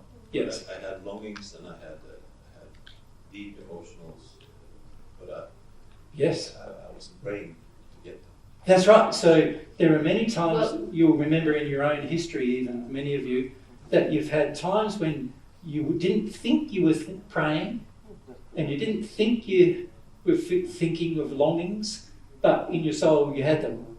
And many of us are very unconscious or unaware of the true longings of our soul versus the intellect and what's happening in our brain. This is it's really funny to reflect on these things because we're so intellectually and mind dominant, the majority of people living on earth are, that we even say, even in your words, you said, I was having longings, but I wasn't praying. Because my mind says I didn't say pray, but your soul actually was praying. And this is... And in fact, having longings is the definition, God's definition of prayer. So this is where what Jesus was saying about when we come to feel what prayer is, as opposed to having an intellectual concept of prayer. This is a very important part of our progression, when we come to feel what prayer is, rather than think I need to pray or think I'm going to pray. So we can talk more about that as we go on. Thank you. Yeah. You want to say? I just thought it would be nice to define what prayer is at this point. Well... Are you ready? I want to focus a little bit more upon this idea or concept of the separation of the person into its constituent parts. What I generally find talking to people is that most people are listening to what we're talking about in their mind. So they're very analytical, you know, and you've probably done that right from the beginning. You heard Divine Truth, right, where you listen to a few videos and you're going, oh, but he said that here, and what about that, and maybe there's contradiction here. But all this is going on in your mind, where you're analysing and determining and working it out and trying to determine what's being said and trying to determine how you understand that in your mind. Right? All of that, while necessary when you begin to listen to God's truth, all of that doesn't mean you're going to apply that from your soul. It just means that you've heard it and you've processed it in your mind. And your mind is not the conscious part of you. And the problem for many humans is we all think it is the conscious part of us. We've been taught that it is, right from our young age. You think about a university such as the one we're at here. People come here to develop their mind. So they develop in a course. Let's say you choose a course like engineering. You develop it using your mind. You're educated in your mind. All the way through your childhood you were educated through your mind. In fact, whenever you became emotional, what happened? The majority of people who were educating you stopped educating you and said, you need to deal with that emotionally so we can talk to your mind again. Right? So all of us have been educated in our mind. This is the way this earth has been designed at the moment, not by God, but by humans, to have education with your mind. Jesus comes along and has a chat with you. He's trying to educate your soul, which is different than educating your mind. Most of you have no trust of your soul at all, your own soul. You don't trust it at all. You don't trust your own feelings at all. You don't trust your own emotions that come from those feelings and thoughts at all. You don't understand your beliefs at all and how they influence your soul. No understanding at all. Most of us start at that place because we've been educated away from that all through our life. So here I am, I'm trying to present soul-based truths to an audience who begins by not having their soul connected to their mind. So what do? Can you see, we have to do something with the mind to get it out of the way, don't we? We have to, and part of that is allaying its fears. So a lot of sharing of divine truth on earth, unfortunately for me so far, has been allaying your fears. Getting rid of why you want to use your mind all the time. And the average person then goes, he's just now focused on, controlling us using some kind of emotional control or whatever. Okay, no, your true self is your soul. Your emotions, your feelings, your passions, your desires, your longings. These are attributes of your soul. You need to understand personally how to use them. I don't want to control them. I want to help you understand how to use them. Right? This is what God wants for you. Your true loving self is in your soul. It's not in your mind. Right? Your mind can express certain things that your soul feels, but the actual feelings exist in your soul and not in your mind. It's very important to understand the difference between that. And it's very hard to explain it unless a person has some experiences in their soul that then they realise they weren't thinking about them, but they had them. And then you start to understand, there's this aspect of myself which I've been fundamentally ignoring in my education, which is my real self, my soul. But I'm fundamentally ignoring it because I've been taught to ignore it. Right? Now, the beautiful thing about prayer, which we'll define in a minute, is that it causes you to open up your soul. In other words, to open up the faculties of your soul. So not only do you have the benefit of receiving God's love, but you also get the benefit of opening up the way you feel, changing the way you feel, not the way you think. The way you think will change over time afterwards. It's the way you feel that needs to change. if we look at all of our problems that we face here on earth, all of them relate to love, and love is the way we feel. So every war that's ever occurred is because of how people feel. Every bad relationship you've ever had is because of how you feel. Every thing that you can do, even your eating, is about how you feel. Isn't it, really? But, like, we could just eat one thing, like something that has all the vitamins and minerals in it, I don't know. Is there any plant that has that design? No. The reason why is because God wants us to have variety. But humans someday in the future will come up with a manufactured food, they will, that they say will have every trace element, every mineral, everything you need to survive, and you can just eat that. And then they'll put you on a spaceship and say, that's what you're eating for the next 20 years while you get to Mars, or whatever. 3 years while you get to Mars. By the time you got there, you're going to be absolutely sick of it. Right? As any astronaut will tell you, they're very sick of what they eat. So there you go. We've been designed to experience variety, but functionally, as we could construct something ourselves that has all the things that are necessary for life, right?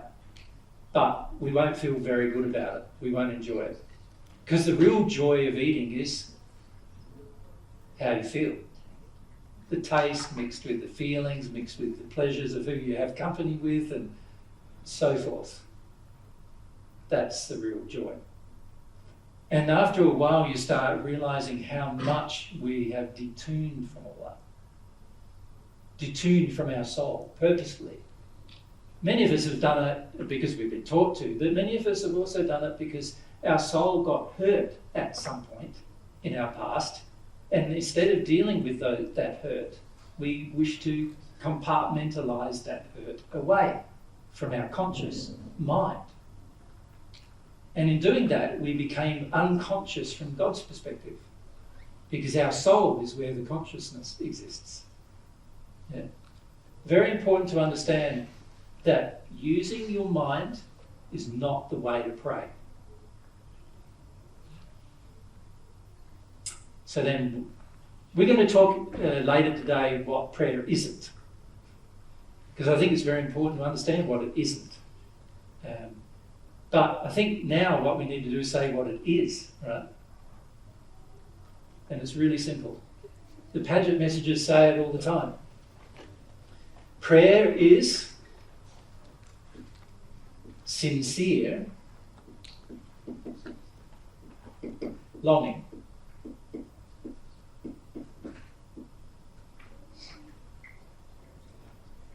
That's all it is. Sincere longing.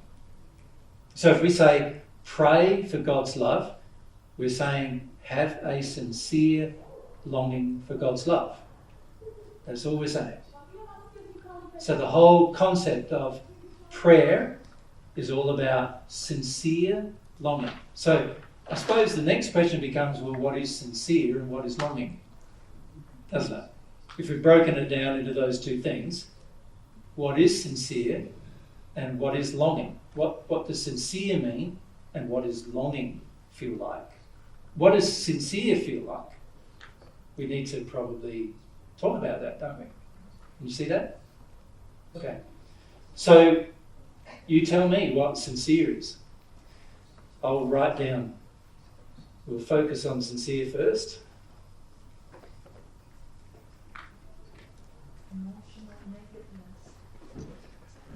Yeah, that's probably emotionally naked.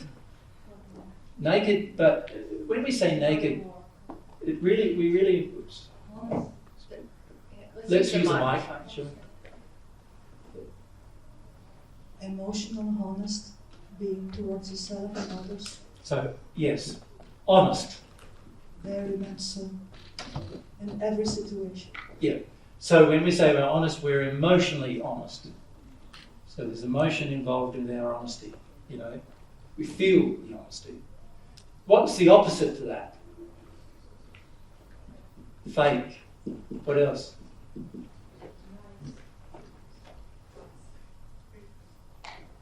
can't hear very well, so I'm going to need the mic. Yeah, you're going to have to speak louder or use the mic. Yeah. Yeah.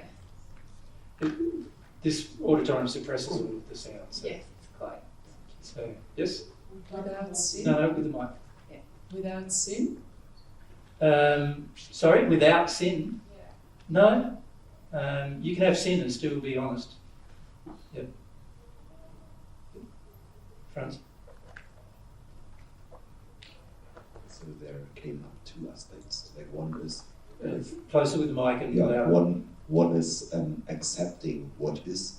So even if I'm in a denial and while I'm accepting it, something can change. And what then happens is that I get into the experience with more of my whole being. All right. So what are you saying sincerity is? Like a synchronicity of my experience or being on different levels. So it's your Including emotion myself. agreeing with your intellect. Yeah, or actually I would say it's even the soul having the experience, and later on it might hit the intellect. Sometimes I'm experiencing something like that. Yeah, now you're getting quite technical, but we just need the definition of sincerity. What is it? Feeling it from my heart. Okay, heartfelt, yes, is a... And you also mentioned some other things there about acceptance. So it's a lack of resistance to the state of yourself, an allowance and an acceptance. Yeah. So sincere is accepting reality, could you say?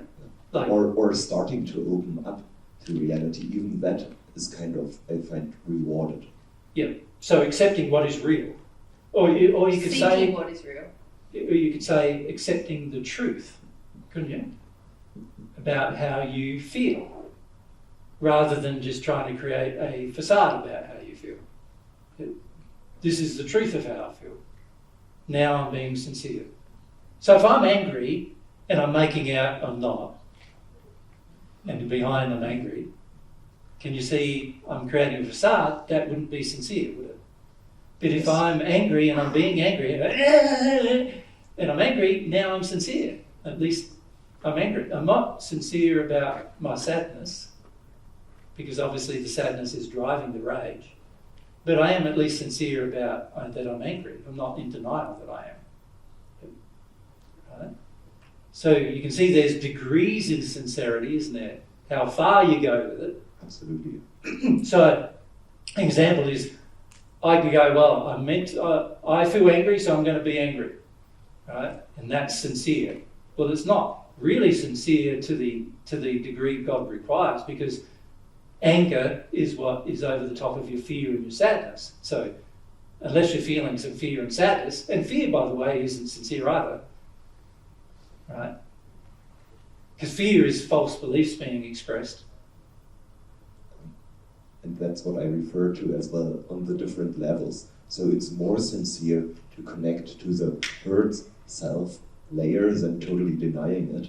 And it's even more sincere to connect to the truth self while perhaps feeling still some of the... Yeah, I sort of have a different view than you there. I don't sort of see sincerity as graduation. I sort of feel you are sincere or you aren't.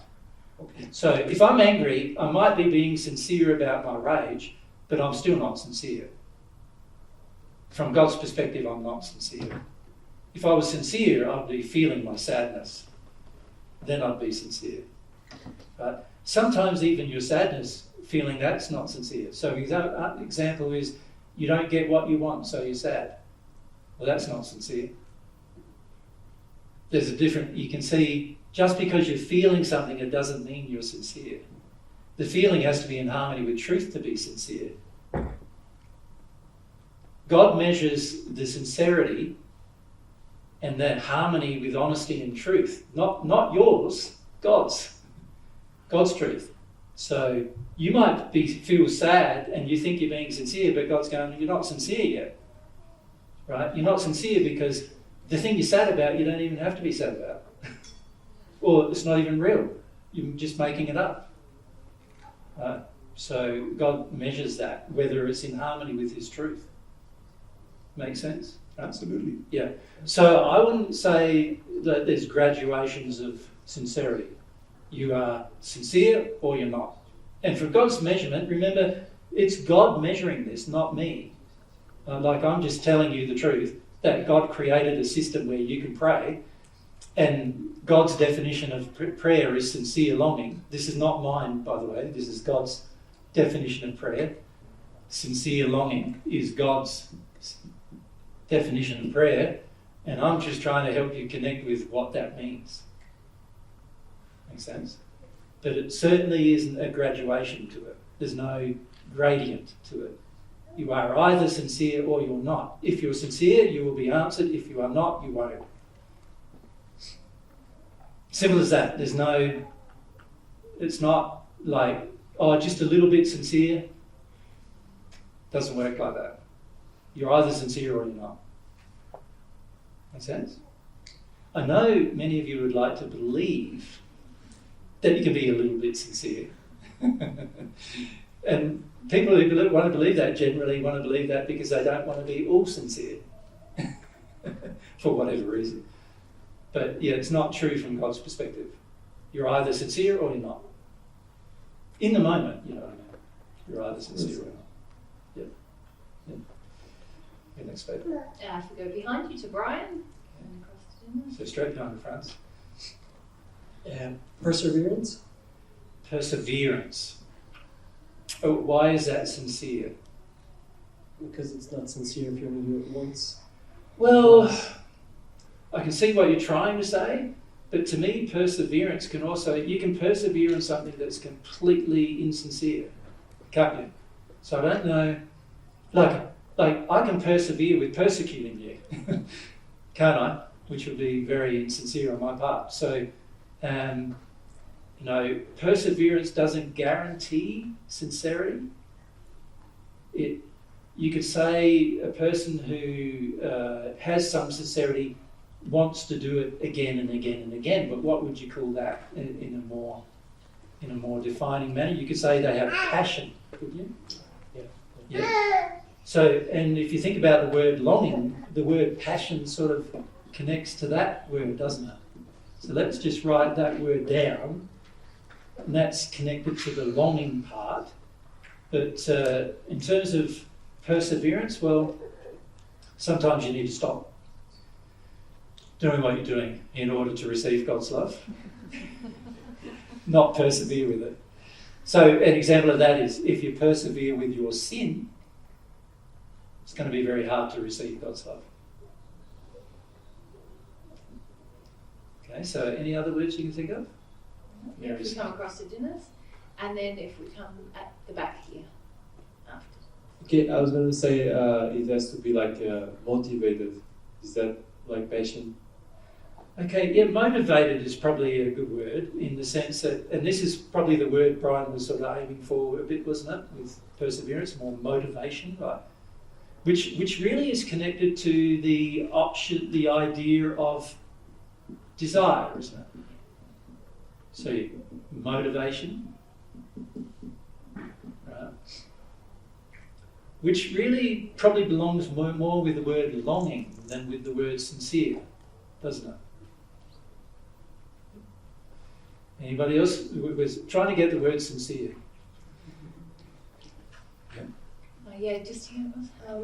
Well, you mentioned truth and you talked about the facade, so it comes hand in hand, but I was thinking about authenticity.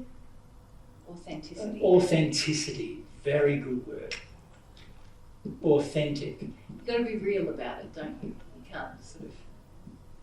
Real. Yeah, very good word. And for the longing, I was thinking about faith, like you need to believe God exists. Yeah, well that's a lot about passion and desire, isn't it? Faith. So that belongs in that column, doesn't it? Longing column. Yeah. I might just put the word longing over a bit so we can see. Yeah. Good. Yeah, and then just keep passing along to Olga.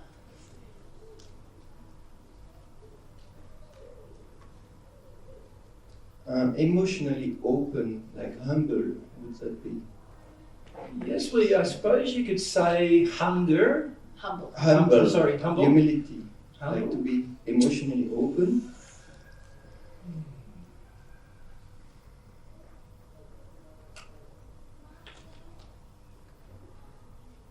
Depends how you define humble, doesn't it? Like a lot of people define humble as lowly, and that wouldn't be the word we would use here. So I've defined the word humble as being passionately desirous of all of your feelings. But you could say another alternative to that is being authentic with your feelings. And so I would define authentic feelings as being humble. Does that make sense? And it's really feeling what I really feel and not what I want to believe I feel. Of course. Yeah, I That understand where sense. you're headed with it. Yeah, and that gets down to, do I want to use my mind to think I want to go there, or is it something that I just really need to go towards and it's already there? You know? Yep. Can we... Any So more? if we pass along to Olga then? Olga? Yeah. Same? Same. Yep. Yeah. Yep. We come down to Ivan and then Tim. And Tim over here. Tim's first. Integrity. Integrity. Very good word.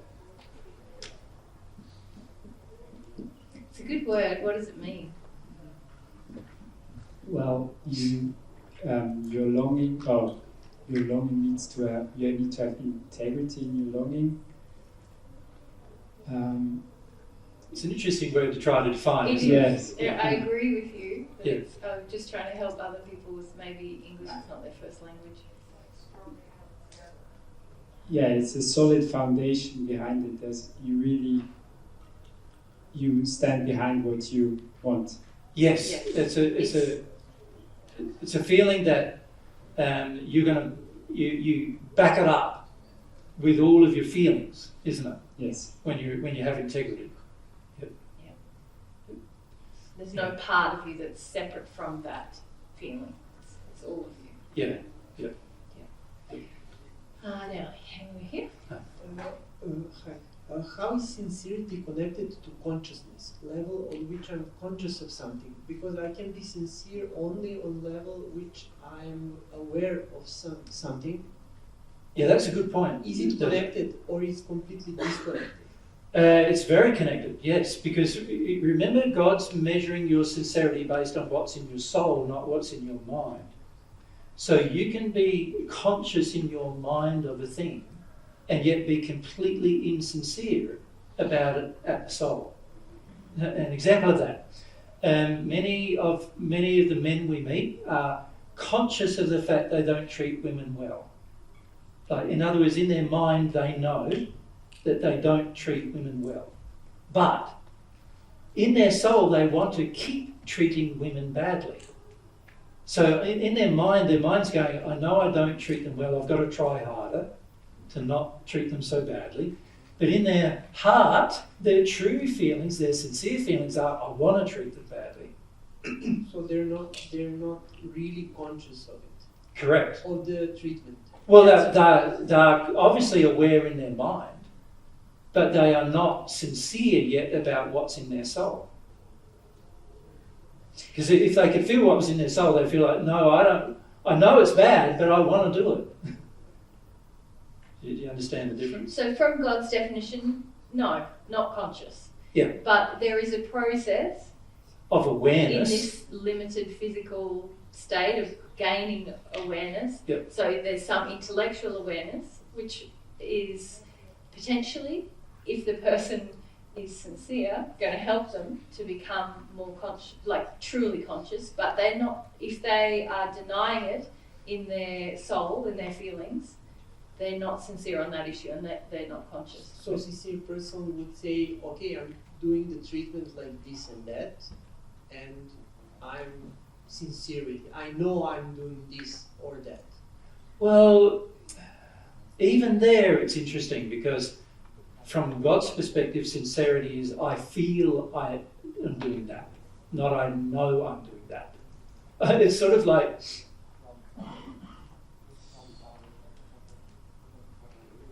at the moment you treat women badly.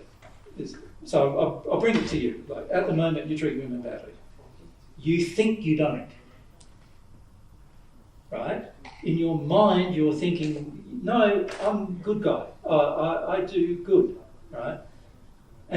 But in the feeling, there's some very strong feelings in you about how you would like to treat women. You want to dominate them, you want to control them, you want to keep them under a level of control. You have sexual purposes that you want to use a woman for. These are your true feelings, but in your mind you're unaware of that. So you're right. You need to have firstly some level of awareness, at least in your mind, that something's happening.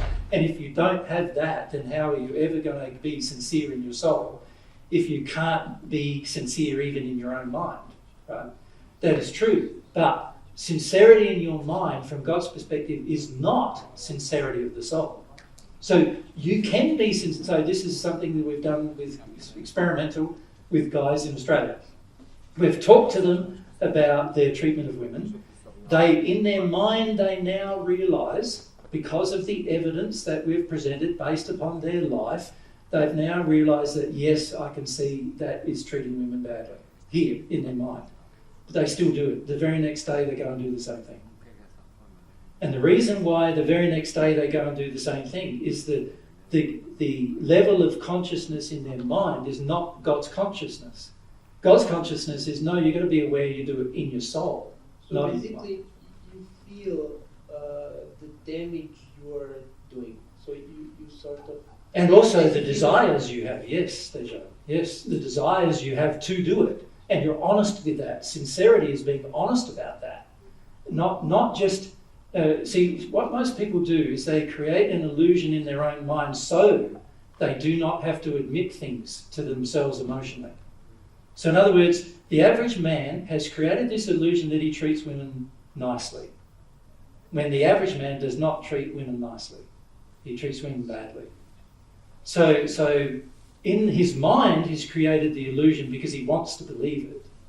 So what is the process of changing that? What is the process of, so intellectually we see that, then? Just hold the mic closer. Intellectually we see that. So Yep. what's the process of changing that? So we see intellectually, understand that that's the thing that's happening, and then what? Well, firstly, it's very important to understand that seeing it intellectually doesn't help you very much. It's and in fact, it can create an illusion that you're dealing with it when you're not. Right?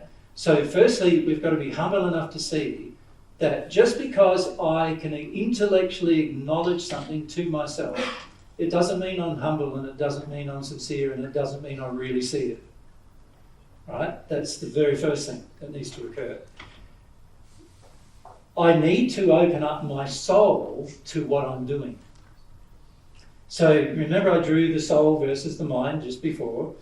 I need to somehow allow my soul to feel what I'm doing rather than to allow my mind to think about what I'm doing. Right? So the answer to that is there are certain beliefs that you have and certain desires that you have to not know. And you've got to address that. That's all you have to deal with. As soon as they're gone, you'll feel. You'll feel. So basically, to open myself towards feelings that through time develop that kind of facade that is like that. It's essentially breaking down your facade. Yeah. Yeah, not developing it. You want to address the feelings that developed facade like that over time. Yeah, why the facade came about. Yeah. Yes. You need to know why it came about, certainly. Yes. And in fact, if you think about sincerity, the word facade is the opposite of sincerity, isn't it? You can see that. Yep. The word facade means fake, doesn't it? Presenting a fake. You know, you could say the opposite in sincerity is hypocritical. And what that means is, like, if I'm presenting something to you but I'm acting differently, then I'm obviously a hypocrite. So the problem is many of us would like to believe we're one thing with our mind, but actually our our day-to-day life proves that we're another thing. And what really helps us jump that gap, because in reality we are what we are from the soul. So like even the prayer is the sincere longing, and it's the soul thing, it's the soul's mind. Yeah. But we are not in the soul mind. But we're supposed to do the prayer while we're not in the soul mind. We're supposed to do it from the soul mind. So it's like... Well, this is the beauty of prayer. See, this is where you're now feeling angry. So just calm down a bit. You're frustrated, right? Oh, definitely. Yeah, and that's anger, right? So that's okay. I understand your frustration. And in fact, many persons we have this discussion with, particularly many men, get very frustrated about the whole concept, right? But firstly, whenever you have a degree of frustration, any explanation that comes at you is not going to be satisfactory, right? So this is something that a person needs to come to understand, is that while you feel so frustrated, you're also not going to accept the truth in that frustrated place. Frustration is a feeling. You need to learn how to feel it. At the moment, you're trying to use your intellect to overcome your frustration. How do you feel frustration? Is it like just like you feel that anger? You need to feel how angry you are that you don't get it.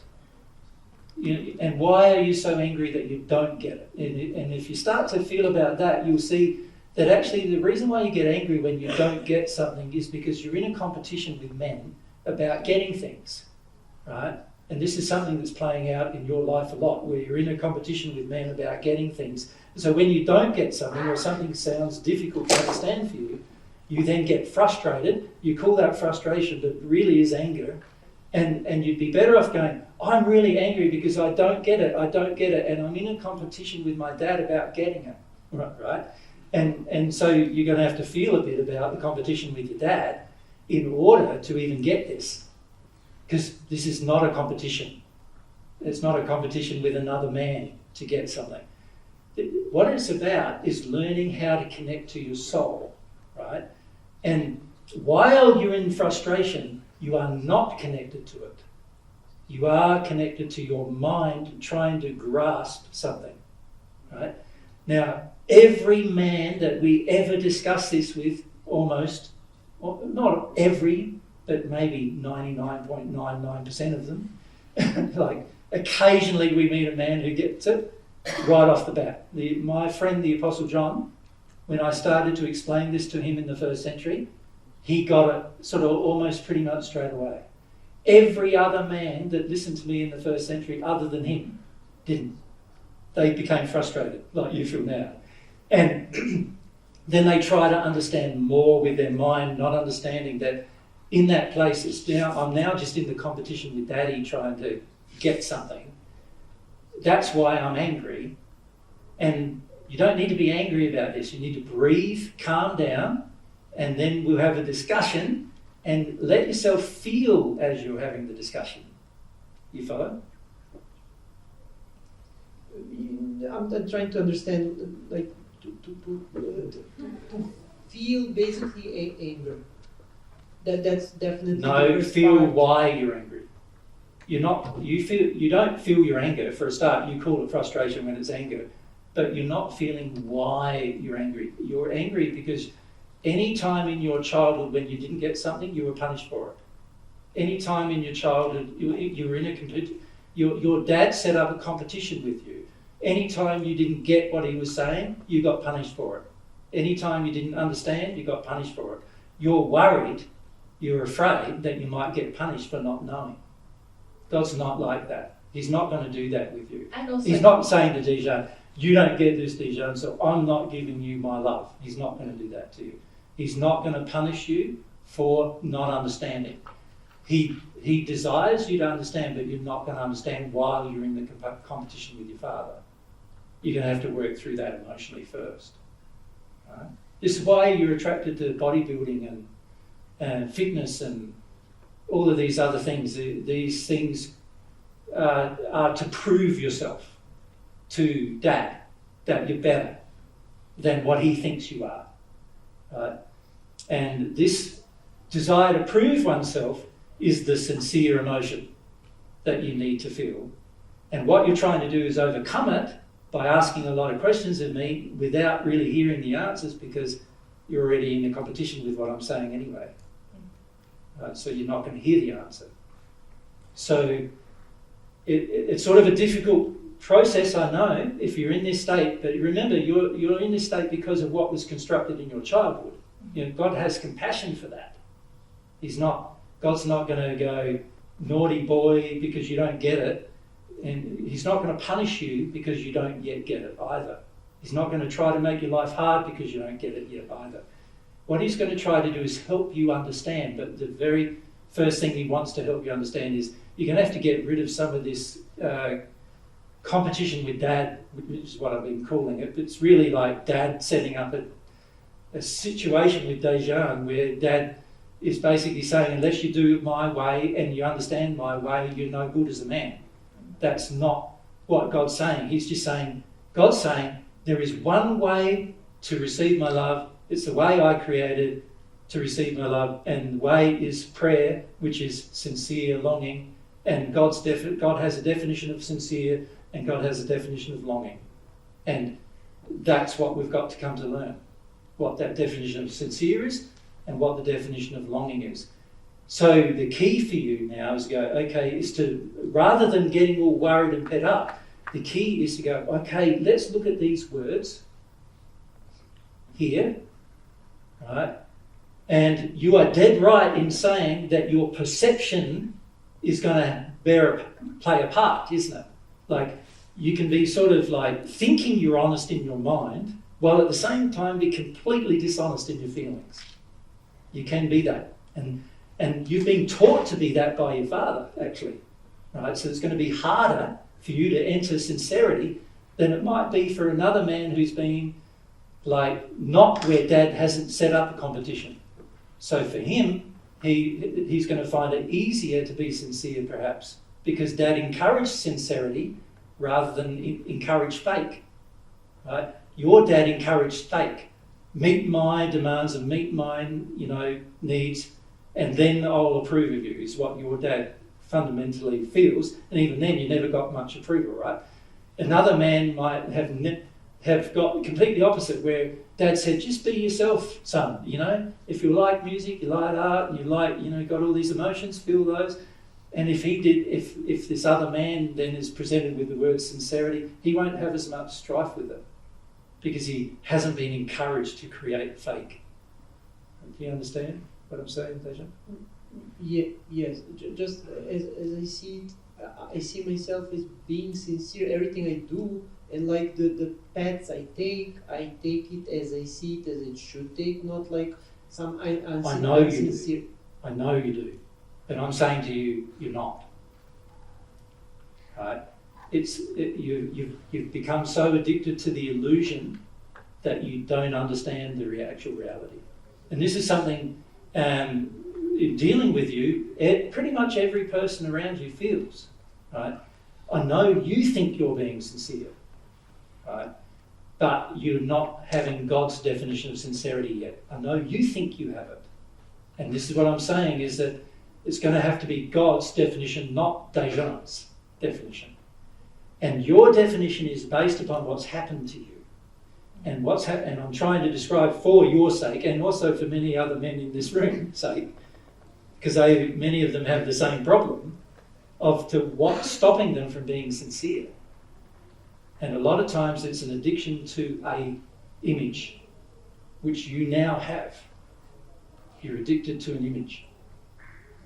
And that image and the addiction to it was created by your desire to impress your father.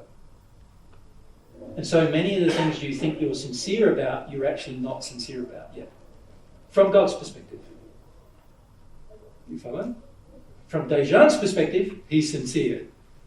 This is something that he's going to have to get used to, and this is something that's going to have to change for it to be measured as sincerity by God. So my perception of sincerity is intellectual. Yep. And without emotions backing it. No, it's driven by some rage and other emotions associated with getting approval from your father. So it's not actually driven from your heart, it's driven by a desire to impress, which is different, and even just to impress yourself. You know, like you can get addicted to just impressing yourself. A lot of people who enter the kind of lifestyle you've had in the past, the fitness regimes you have as well, are all about impressing yourself, how far you can go, how good you are, right? And you can become so addicted to that because of really fundamentally not understanding that it's about impressing dad, right, which is a childhood thing. You can become so addicted to that now anytime you don't understand something, you straight away get frustrated with it because it's actually panic. Yeah, panic. You're in a panic. Yeah. You're in panic about potentially getting harmed by your father, to be honest. Yeah. And potentially getting harmed by God now, because that's sort of the feeling you have, that God's making it hard for you. This is why sometimes you get angry with God, right? Because you sort of feel like God's making it hard for you, and He's not, but it is something your Father would do, make it hard for you. That's what He would do for sure. But I don't want to go any further into that with you, but it's important for you to grasp, and many men here, it's also the reason why they think they're being sincere when they're not, right? It's because they think they're being sincere, they strive. You're a striver. You know what I mean by strive? Like, you try hard with everything you do. You push yourself to the limit with everything you do, right? When it comes particularly to your physical prowess, you push yourself. When it comes to your emotions, you're trying to use the same technique to access them, and it's not going to work. Right? It's the method you've been taught, but it's not going to work. Over the course of the day, through the definition, you start to see why it's not going to work. If you're patient enough, you'll see. Yeah? Yes, thank you. Where next? To go to Nikki and then to Talia. Yes, about the definition. Just if everyone can hold it on their chin. Yeah. The definition of sincere, then you mentioned it. It's also then being addiction free. It's free of addiction. Yeah, well, the purpose of an addiction is to avoid sincerity. So, yes, it's the opposite of being... Having an addiction means you're not sincere. Very true. It's something small, maybe not, but I feel that the heartfelt also should really be in the longing. But I just feel for me, longing is a very heartfelt. But I don't know. True. Longing is a heartfelt thing, isn't it? Yep. Just wait for that. Okay, so longing is a heartfelt thing, but if you think of what we meant by heartfelt is what's in here is what I'm expressing, which is a statement of sincerity, isn't it? Like, if what's in me is the exact thing that I'm expressing, then I'm sincere. But if what's in me is not what I'm saying or being, then I'm no longer sincere. Can you see that? So it relates to both issues, doesn't it, really? Yeah, it's both, but I personally just feel that heartfelt is so longing that I want it there too, but it's just... Yeah. But you know you can be very heartfelt in your sin, can't you? And this is where people get quite confused a lot too. Yeah. The amount of people that I've spoken to said, I'm just longing for my soulmate. I'm longing for them. And there's a lot of heartfelt feeling, but it's not longing. It's not seeking them. It's addiction. It's demanding. It's needing them. A lot of us think longing and needy. We don't know that we can't tell the difference inside of us. Yeah. So many of us, really, if we're honest, we would say longing is need. Right? Many of us, and in fact, the trouble with need is it creates demand. Yeah, it's not love. There's no love. So that's not, it's like demanding that God gives you love. Do you think God's going to listen? No. You know, many try that, of course. You know, yell at God, why aren't you giving me love? Well, they need to go through all that if that's what they need to go through, but at the end of the day, it's not sincere. Yeah. Need creates demands. Both things are not loving, and both things are also not longing. Yeah. Yeah. Anywhere else? We go. Let's go across the Yep, and at the back. So one more I was going to add on the sincere is self-reflective. Self-reflective? Yes. Yep. The trouble with self-reflection, there is some problems with it. Can you tell me what the problems might be?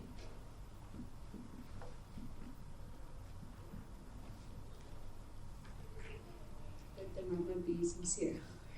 Well, can you see the problem with self-reflection is by definition it comes from self.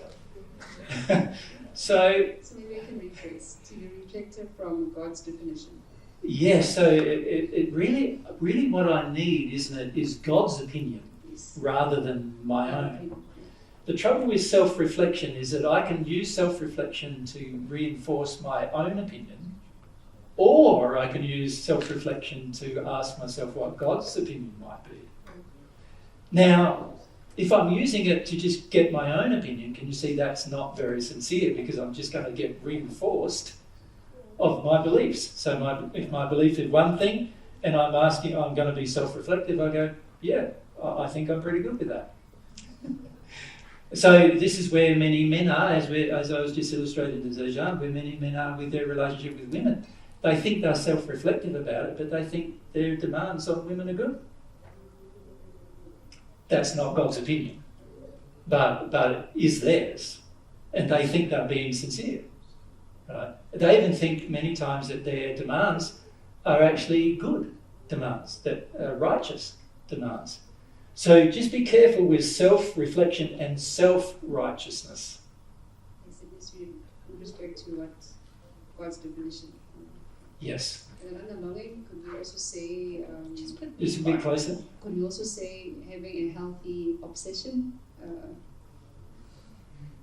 I think by definition obsession is probably not healthy. No, but like it's when something is just really consuming you and you just... Yeah, an all-consuming desire is a positive thing. Obviously, an obsession or a frenzy is not a positive thing. Right? So many of you become frantic thinking that it's actually sincerity. But it's not, it's driven by fear, so therefore by definition insincere. So for some of you, when you heard about God's love, you sort of become frantic about it. I need that. It's so important that I get it, I must have it, I've got to do it. He keeps reminding me I've got to pray, so I'm going to pray, I'm going to be, I'm going to be good at it, and you become sort of this frantic person with it, but that is all fear driven, so that's not sincerity.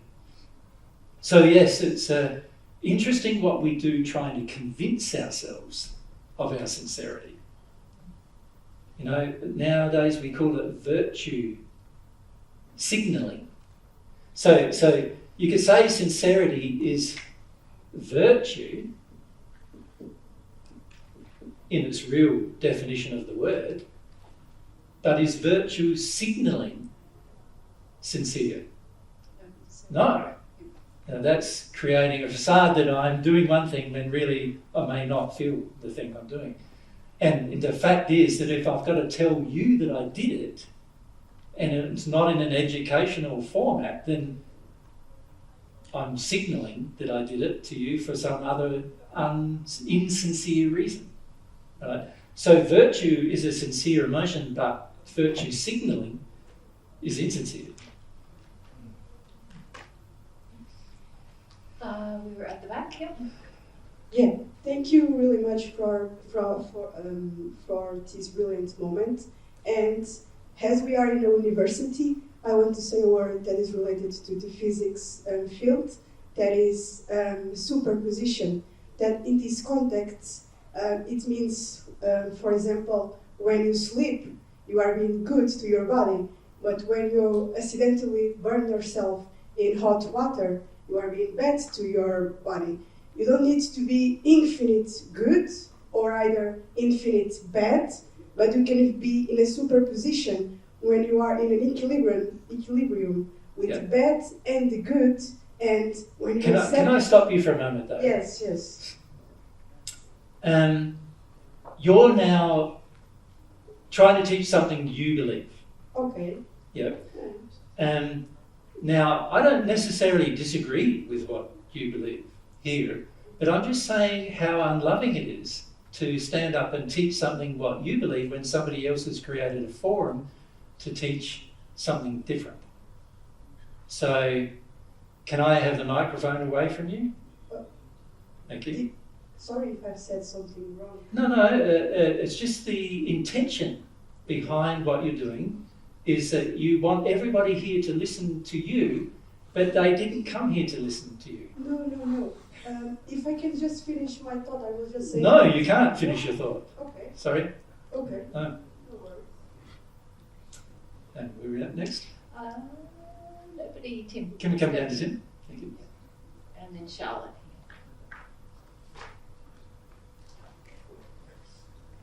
It's kind of probably covered within the words you've used, but you actually mean it with every fibre of your being. Like I think for sincerity. Yep, that's spot on. You actually mean it, yeah. You actually mean it. You actually mean it, yeah. Yeah. So you could say, I mean it. Yeah, it's real. But of course, again, it depends a little bit, doesn't it? Yeah. Because you can see you might mean it, but from God's perspective, you're still wrong. Yeah. Do you know what I mean? Yeah. Like, so you could mean that, yes, I feel like I'm being sincere right at this moment because I really feel that Simone should do what I wanted to do in this situation. Sure, you know? yeah. And I really feel that I'm right on this thing, right? But unless you get a third... Because it's through your injured self, yeah. Yeah, unless you get God's opinion, can you see... You may be wrong. Just meaning it might not be enough. Okay. Just meaning it doesn't necessarily, from God's perspective, mean that you're sincere. Mm. You feel that? Depends what you mean, doesn't it? Yeah. When you mean it. But I agree, sincerity is a full being feeling. I agree. Yeah. Yeah. So you're not wrong. But just because you have a full being feeling, it doesn't mean that feeling is sincere. So be careful with a lot of these definitions. Just because you have one of them, it doesn't mean you are sincere from God's measurement of it. It's got to be truth. It's got to be truth involved in it. It's got to be love involved in it. There's got to be God's view of the matter. Yep. Thanks. With longing, it may be an openness to receive. Well, that's what it creates. That's its result. How do we create openness? It's like we have to seek something, don't we? I think seeking for me is a big part of longing. So it's like when you seek, it creates openness, doesn't it? But openness is not necessarily part of longing. It's the result of longing. Yeah. Yep, just behind you there.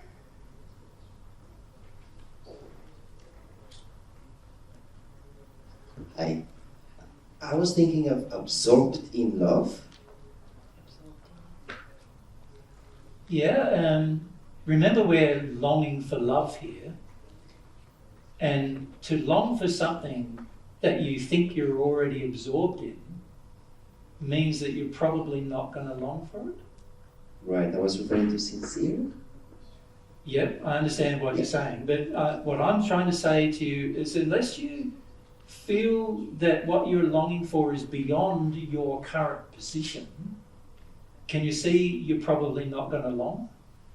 So I would say many people who hear New Age terminology in particular believe themselves already to be absorbed in love. They believe themselves to be already at one with God. Remember I said earlier that God is a different entity to us. It's very important to understand that we are very limited in comparison to God. So there is never a time where you, unless you're at one with God, are absorbed in love, ever. You can be overpowered by it, but you won't be absorbed in it. To be absorbed in it, you would need to be at one with God already. Do you follow the difference? So I know I'm being a bit pedantic with the definition, but it's very important to understand that you're not coming to God from the position that you're already a loving guy.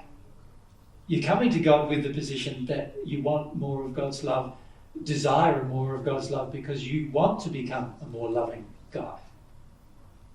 And this, I feel this is very important because we've used lots of feeling, like lots of words like heartfelt and honest, but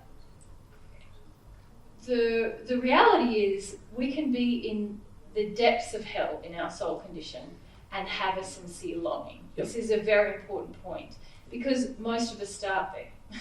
Most of us start from a condition of really a lot of sin within us, and all we need to start this process, and there's actually a lovely message from John that I put up on the blog last night that talks about the fact that as long as we long for God's love and receive it, we automatically begin to grow in our natural love and our love for others and our capacity to love and to understand love. But we don't need it first. We don't need it in order to commence the sincere longing, which is very beautiful on God's part if you think about it, that we don't have to already be in a state of love to receive love.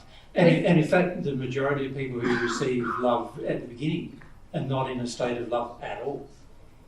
Like they're not absorbed by love at all. How do you mean that exactly? Well, they desire to be more loving than they are, but they know they're not. Like a part of being sincere is knowing where you currently stand. Yeah. Do you know what I mean? And a lot of God's laws and a lot of the operation of the universe that God's designed for us is to bring us to that point of reality, of to see where I'm at. When I'm not already sincere, it helps me to develop the sincerity to say, oh, maybe there's more for me to see here. The laws are showing us all the time, actually, where am I really at? Where am I really at? And when we become sincere about wanting to know where we're really at, wow, now we get a lot of truth and we can receive a lot of love quickly. But this idea that we have to be a good little boy or girl in order to get daddy or and we have to be love all loving already is really common on earth, and it's really important that we get rid of that idea when it comes to really relating to God. Yep. It's not a matter of being perfect or, this is why a lot of prayers become very facade-like, very rote-like on earth, because everyone thinks, I must be certainly pure in order for God to love me, when actually God just wants you to desire to be pure, to desire to love, and understand where you're coming from to love you, to give you love. So the answer is no, you don't have to be absorbed in love at all. And in fact, that's not a mark of sincerity. A mark of sincerity is knowing where you are right now. Like what is your true condition right now? That's a mark of sincerity. And the true condition is not just your condition in terms of your feelings. It's also your condition in terms of your beliefs. So it's not just involving your feelings. It involves your beliefs and your attitudes as well, your motivations, as well as your feelings. So it's very important, a person who's sincere sees their false beliefs. They see their attitudes that are out of harmony with love. They see them, and they don't try to falsify them to God. They present them as they are, right? Exactly as they are to God, not trying to create a fake love or a fake loving place, but rather just to be real with the place they're in. Thank you very much. Good day. What's the time? Yeah, it's 1:30. Okay, well, we might have to stop for lunch, eh? Many of you probably also need to go to the toilet as well, right? So what we want to do after the break is we want to continue this discussion now, but we also want to talk about the antonyms to this. So, because it's important to sort of see the things that you don't do versus the things you do. Do you know what I mean? Or do feel. And very important also to see what humans have done with this. Like when they hear about prayer, what they've then done to prayer. You know, humans have tainted the concept of prayer so much that most of us, when we think of the word prayer, it's very distasteful to us, right? And so, yeah, there's all sorts of problems we have with the word. And so we want to make sure that we can also dispel some of those problems and issues with the word prayer. Does that make sense? Okay, let's have our break. See you back here at 2. See you back here at 2.